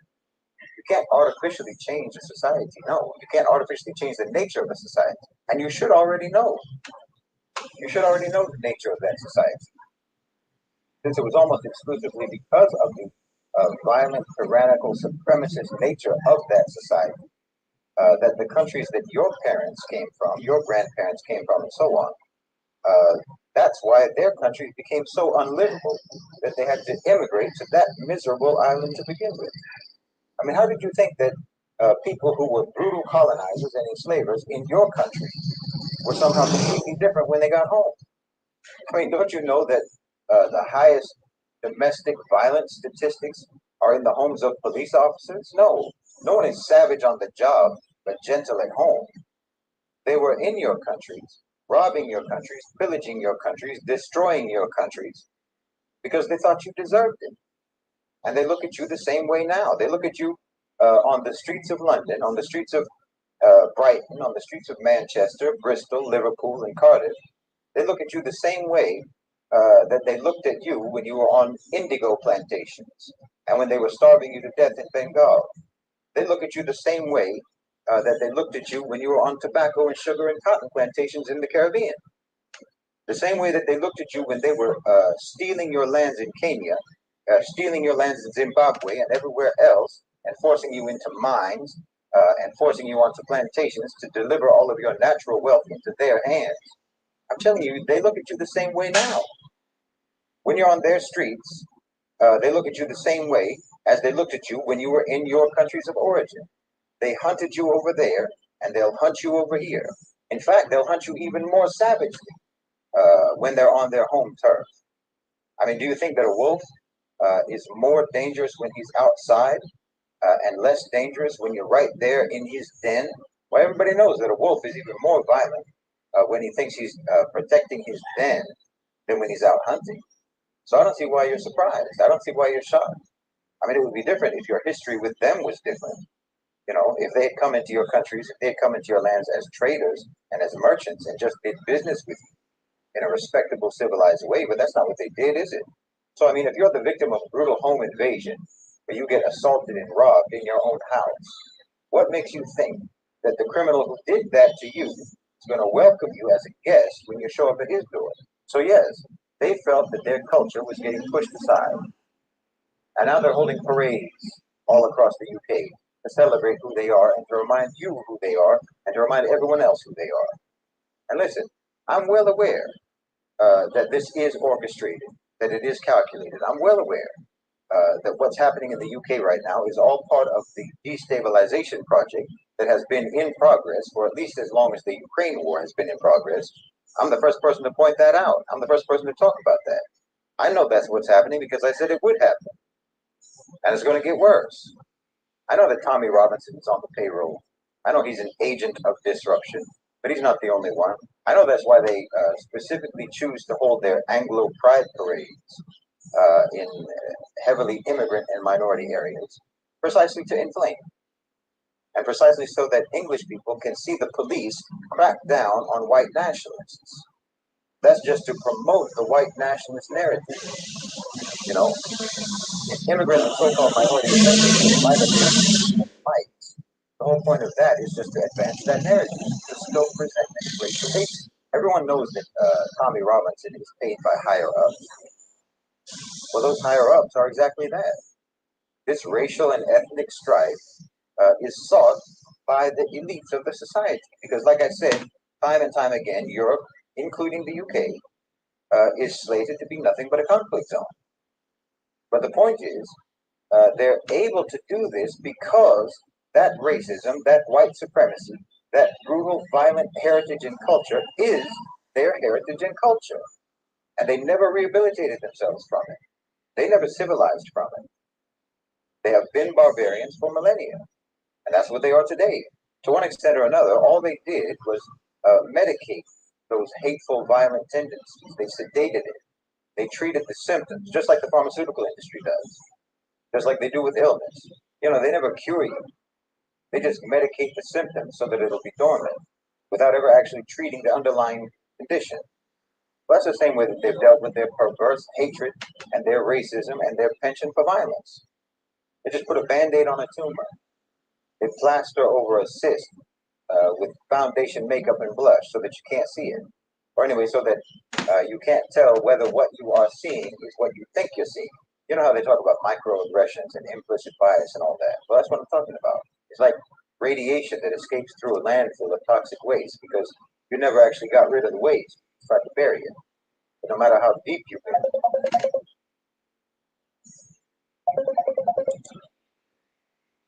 My ancestors were Irish and German. But I don't feel any conflict in acknowledging the reality that the West has always been and still is barbaric. You know, there was a Sahabi named Abu Dhar al-Ghifari, and his whole tribe, before Islam, they were highway robbers. They were bandits, thieves, murderers, and they were renowned for that. When they embraced Islam, they didn't pretend that they didn't have that history. In fact, having that history just demonstrated how much Islam changed them. They were no more defined by what they were before Islam, nor did they identify or defend what they were before Islam any more than I am defined by or identify with or defend the history of the West. You have to tell the truth. I mean, the irony, of course, is that these riots, this is all part of a destabilization campaign by white Westerners against white Western countries. And these people still want to believe in some kind of white Western fraternity. Your forefathers were Anglo serfs and peasants, used and abused by Anglo aristocrats. And that's basically the same situation now. You are defending a so-called culture, a so-called civilization that treated your ancestors like animals, treated your women like property, and your children as nothing but expendable drones for workhouses and mines. You enslaved each other before you ever started enslaving anyone else. It's a miserable, disgraceful, inhuman heritage. I mean, I'm American, and there only are Americans because white Europeans were so vicious and so tyrannical to each other that whoever could escape ran away. My people went to America because you were starving them in the potato famine. White on white oppression. That's your whole history before you became multicultural oppressors. That's what I mean. What you did elsewhere, you were already doing at home. What you did to other people, you were first doing to each other. You know, when the colonizers first went to Ghana, they were flabbergasted to discover that every house, every home had a toilet that was cleaned every day. Meanwhile, you still had your people defecating in public, in collective cesspits that never got cleaned. Yes, you never cleaned them. You just buried it and dug a new one. See how you do? That's a habit with you. Just bury it and then start somewhere else. That's basically the origin of America, if you think about it. You just moved away from the cesspit of Europe to start a new cesspit on the other side of the Atlantic. I'm telling you because you need to know. I'm not telling you to denigrate you. I mean, how are you going to be uplifted if you don't know how low you are now and how low you've always been? Westerners don't know the difference between standing on the shore and drowning because, wallahi, you are drowning and you're being drowned, actually. Your own so-called culture, your own so-called civilization is drowning. And you're out here in the streets of UK defending the culture that's drowning and that drowned your forefathers. Well, you don't know how much in common you actually have with the immigrants that flee to your country from their countries because your country ruined their countries. Because the same so-called civilization that ruined their countries has been ruining you for hundreds of years. You need to wash the makeup off of that cyst, rip the Band-Aid off of that tumor and start actually trying to heal yourselves. And you need to charge the doctor who never did anything but cover up your sickness, cover up your deformity, cover up your mutation instead of treating it. Because he never cared about your health in the first place. And you need to charge that doctor, which is your so-called civilization, you need to charge that doctor with malpractice. Charge your civilization, so-called, with malpractice. I'm saying you need to direct your anger at the people who are trying to direct your anger at anyone but themselves. Because they're the ones you should be mad at. You should direct your anger at all these people who are lying to you about your so-called civilization, telling you to be proud and defensive about a culture that has done nothing but keep you perverted, hateful, violent, and criminal for centuries. Because you have a right to be worthwhile human beings. And your so-called civilization has let you down. It's let you down badly. It hasn't just let you down developmentally, morally, spiritually, ethically, and so on. It's even let you down in the most practical of terms. You know, the very thing that you like to think that you excel in. You like to think that you're the most practical and efficient people on the earth, but look at your system. Your so-called civilization built a system, built a society that's literally making you go extinct. Your materialism, your atheism, your consumerism, your urbanization, your worship of money has created a society that cannot even perpetuate itself anymore. How practical is that? I'm telling you, you're out of your mind. Nothing about the way that you approach the world, nothing about the way you approach life makes any sense. It's killing you. And you're so insane that you're singing God Save the King instead of saving yourselves.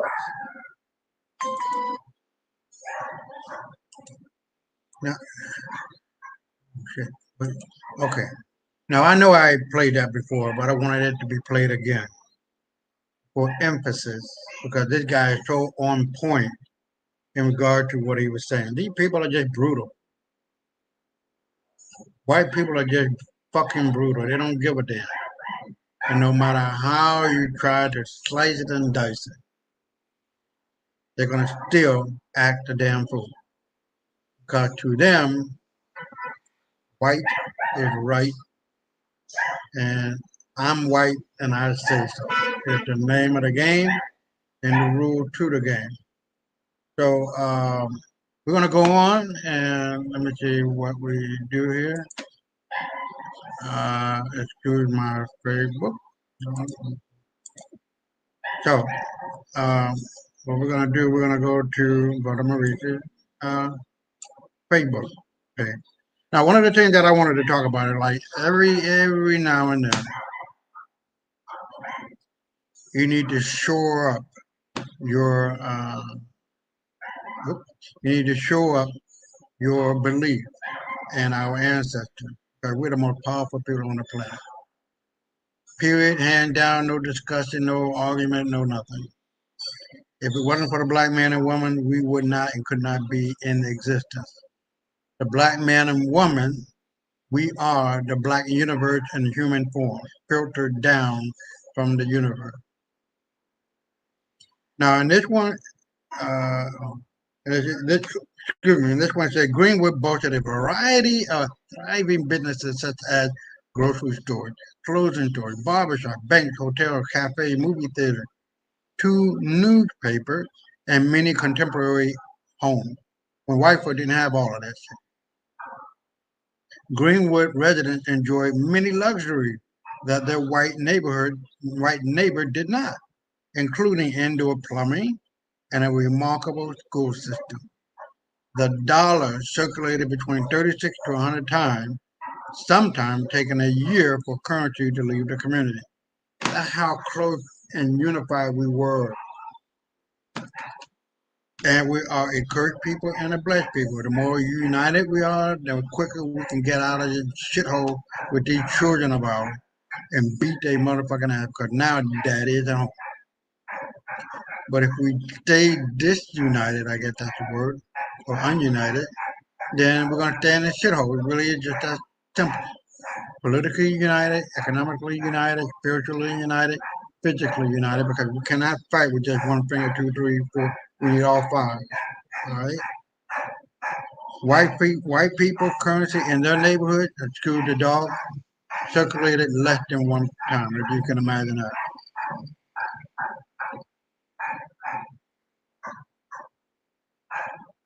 And this is very interesting too. I saw this one. When a human male have too much sex, he is shortening his lifespan. This is why men having a lot of sex is risky, but that risk should never go in vain. Once he is having sex and planting his seed, thus bringing forth his ancestors. We are our ancestors, and we have to value sexual contact and that intimacy, that emotional, spiritual, psychological intimacy is way more profound and much deeper than the sexual. Now here you can see, don't white folks tell you that at the end of this monkey line, there's a black guy, it looks like a black guy, but it should be somebody white. But normally you would see this white guy here. This is where they come from. And we're going to get into that in 1 minute.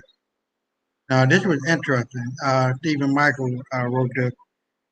Some of it is not true, but we'll get into that in a minute. He says, white Americans have heritages they can be proud of. Irish, Polish, whatever. Be bold and be proud to be French. Even we have a past. We have a history. Some of our ancestors were Vikings or even a British blacksmith. Whatever. We can say those things.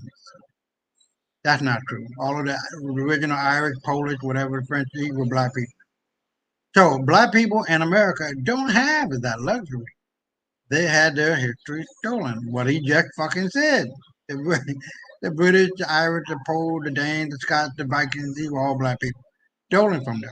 Most of them have no idea what country of origin they have. And Africa is not a country. So they get to be black. So they get to be black. And they get to be proud to be black. Because our whiteness erased their history. We just said that, motherfucker. So white people are not even Irish. Okay? So when a white person asks, why can't they be proud to be black? but I can't be proud to be white. Close the mouth, because you're celebrating things like the eraser of their history and the violence and the torture that people suffered at the whim of white America. Ain't that the truth? So he's a little bit confused. Now I love this one. This young lady uh, started out with a $10,000 investment, and within 2 years she grew it up to be, or blew it up to be $2 million in 2 years. Beautiful sister, young sister, and I wish her a lot of success. Um, and now we're talking about the civilized people. Here they are, amateur looters and world-class looters. A looter is a looter, no matter the low-class white or the so-called upper-class white. It's still looters and losers. Now, this is the one that really takes the case. I didn't know this. Marina Abramovic, 73-year-old spirit cook for the Hollywood cannibal elite, was Michael Maxwell. Marina Abramovic was a man. Michael Maxwell, Robert Maxwell's son. Robert Maxwell, Israel Mossad, was also Ghislaine Maxwell's father. Michael Maxwell, Marina Abramovic, father Stephanie Germanata, who we know as Lady Gaga. Ghislaine Maxwell is Lady Gaga's biological aunt. Ain't that a bit? Now here's the girl. Excuse the line going through. But this is the young girl that is the epitome of white privilege. Um, so, hold on. Oh, here we go. Let me pull this up. So it says, ain't no way she get an opportunity like this for saying she'll spit on dick. Right? White privilege is a motherfucker. The Mets had hot to a girl throw out the first pitch. Now, if you know that was a black girl, they'd be calling all kind of hoes and bitches and ghetto gaggers. That was my case. Now, this one, let's get past that. Now, this one, now, if you didn't watch the Olympics and the break dancing part of it, this is a joke, man. It really is. Hold on, let me see if I can pull this one down. Yeah, here we go. This is the white couple that single-handedly ruined breakdancing as an Olympic sport. I don't think I need to go into details like that. And this is my beautiful daughter. She is like a Grecian goddess. But this article deals with 45,000 years ago. There were black people all over the entire world. White people didn't exist at that point. They just came here some 3,000 years ago. And if I can be really polite about it or generous, I can give them 1,000 years more. They were just born just 5 seconds ago. And black people are older than dirt, if just 2 seconds older than dirt. No, well, dirt came first, so there had to be 2 seconds. Yeah, 2 seconds older than dirt. Well, you know what I'm saying. And here, this is the one. Let me see. Oh, here we go. Oh, so 45,000 years ago, there were black people all over the entire world. Europe, Asia, Australia, Americas, everywhere. But in the last 200 years, so-called white people have turned the world upside down by writing out so-called black people out of the history of the world. Through the control of the media, the Incas of ancient Peru, Greeks, the Roman, the Arab, not the Turks of today, and their mulatto offspring. The Vikings, the Celts, the Mongolians, yes, there were dark-skinned Mongolians right from the era of Genghis Khan. Even Genghis Khan was a black guy. Nowadays, now conjure images of so-called white people for the purpose of claiming ownership of the world. And as you can see, my Facebook friend said, whitewash history. The God is truth always. Is truth okay? Attention to who is on top. Okay, so we can get out of that one. Is that right? Get out of there. Okay, so it says foreigners who live in your land will gain more and more power while you gradually lose yours. They will have money to lend you, but you wouldn't have none to lend them. In the end, they will be your ruler. Isn't that what's going on in Europe throughout the world? I don't think I have it. So yeah, but let me get on here. I'm gonna close out this one and close out that one. I just read that one. Now this one is funny. It's funny, but it's dead serious. It's true. Let's get to it.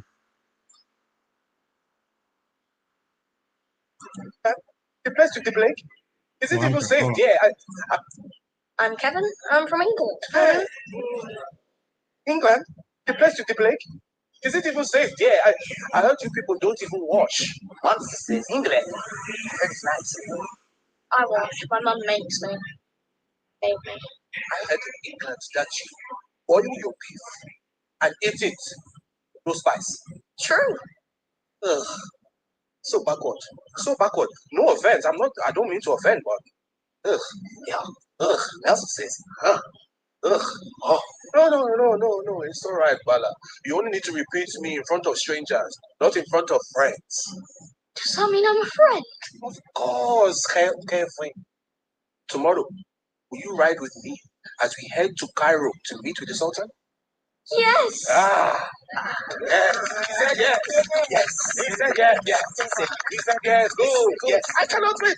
And before we leave, you must tell us more fascinating stories to my whole caravan. Oh, careful what you ask for. We all have stories. No, you have to be quiet. They got their gold. Take them away. Take them away. Take them. They have their gold. And your name is very fascinating. How do you pronounce it? Say it again. Kevin. Kevin. Kevin. Like Kev-in. I think I got it. Kevin. Kev-in. You'll get it. Don't worry. Oh, wow. So this is interesting too. Now listen to this guy, and I will be right back. So-called Africans or African Americans who are actually indigenous land. So they were already here. Columbus didn't find them. There were already people here.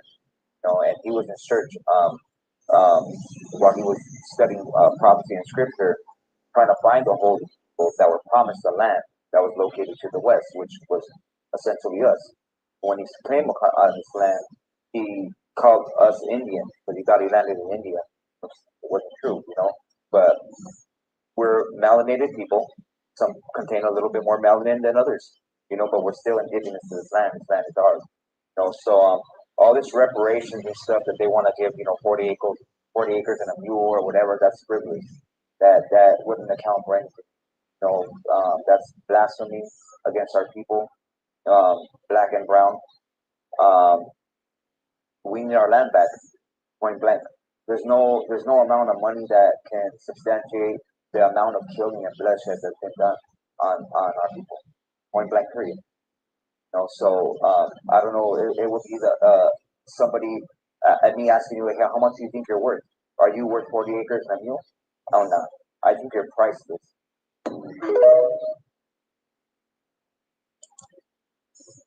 Now, before I go on, I really want to try to pinpoint what he's talking about. Hawaii is not a state. It is a black country that had and still have a black king and a black queen. America stole that land in the 1880, 90, somewhere around there, and told the queen at that time, Queen Kalani, I think is her name. Please forgive me if I'm pronouncing that wrong. But I went to the University of Hawaii, and I actually saw the people, the family. And now Hawaii is worth trillions of dollars, and it should be given back. They were never given a plebiscite to remain an independent black nation, nor was it given to Alaska as well. So definitely, the native indigenous black population of Hawaii need their land back. Period. End of story. So to wrap it up, we're going to get into what is known as the wild men. Now, I'm going to bring up a couple of these photos, and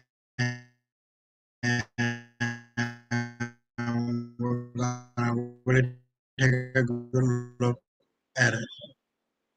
Fur, and I wouldn't even call it fucking hair. We're covered with fur, and this is the reason why the Black Plague or the bubonic plague broke out. It wasn't because of no rats. Now, if you want to consider these people to be rats, then fine. You can look at here.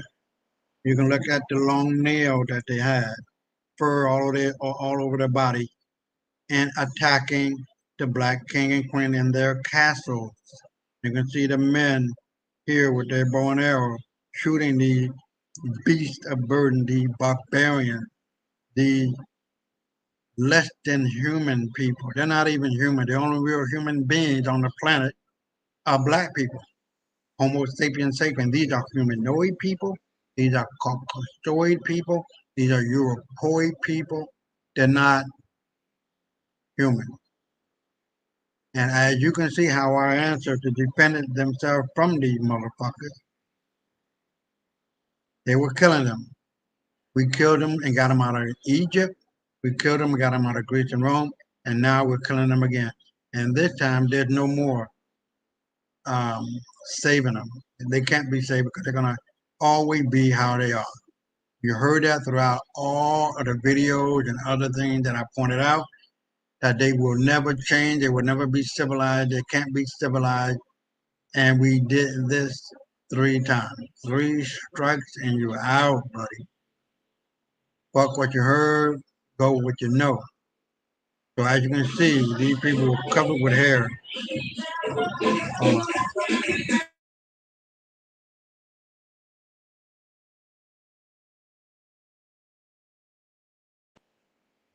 Sorry about that, but you know that's how it always that's how it goes. You know, people who play music loud in the street, you got to be black. Yeah.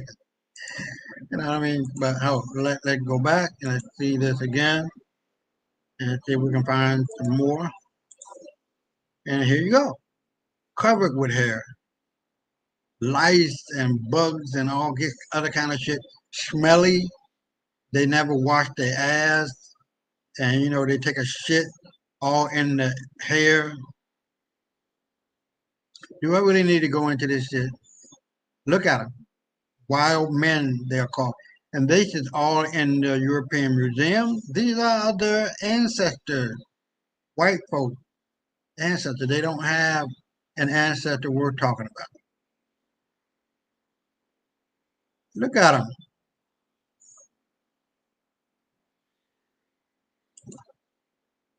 All right, let's see. But I think you get the idea. You can always go on Google and look for images of wild men. Let me see. Where is it? Oh, here we go again. I can't really bring it, but here we go. You can pretty much make it out. Hair every motherfucking way.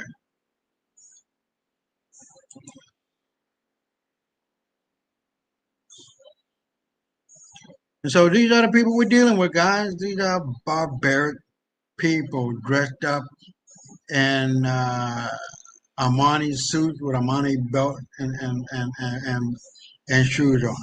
Gucci shoes or whatever the fuck it is. Smelling good. But they're still the same people.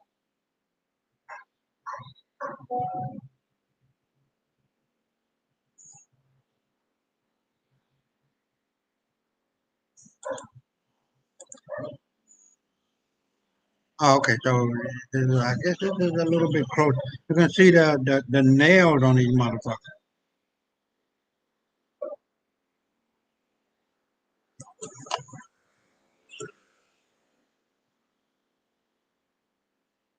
All right, so I don't think this is the definition of barbarian and barbaric. You already heard that. Um, and this is the monkeypox. This is just something different. But then again, it related to how they are. The gasoline that everybody was taking is now festering into another illness that people are talking about, the mpox or whatever the case may be. But it's nothing but another form of the shingles, I guess. So be careful and don't take any gasoline shots or don't drink any gasoline juice. And you know what I'm trying to say? I can't say that because um, I get banned on YouTube. But I'm being careful with that. So we're gonna wrap it up, and now you know who the true barbarians are. It ain't us. It ain't us.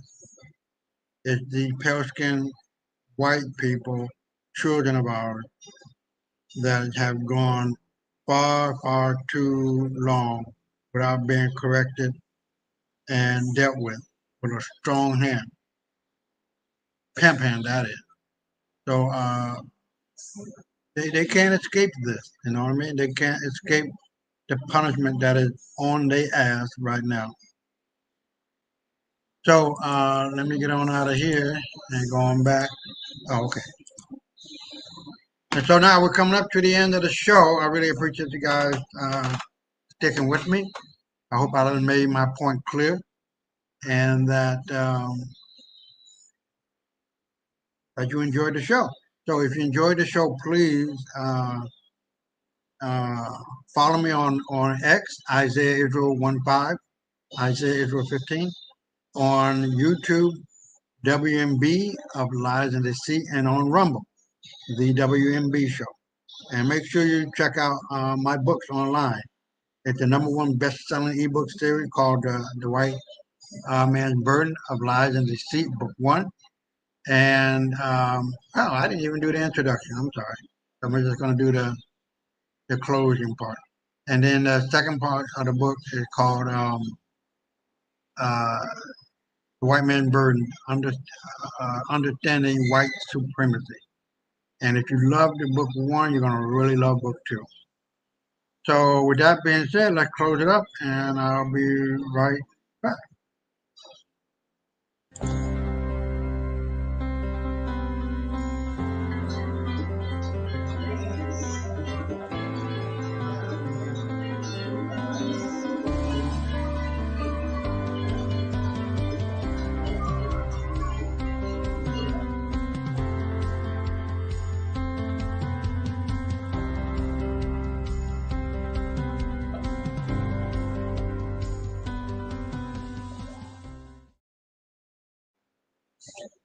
All right, ladies and gentlemen, I really appreciate you being here. And like I said, if you love the show, please support it at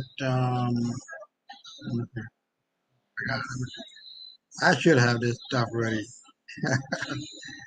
um, um, let's see.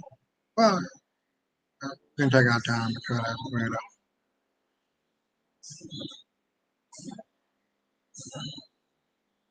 Yeah, so please support the show. And if you like it, please share it. And we'll see you next time, next Saturday. I just want to make sure I have this straight.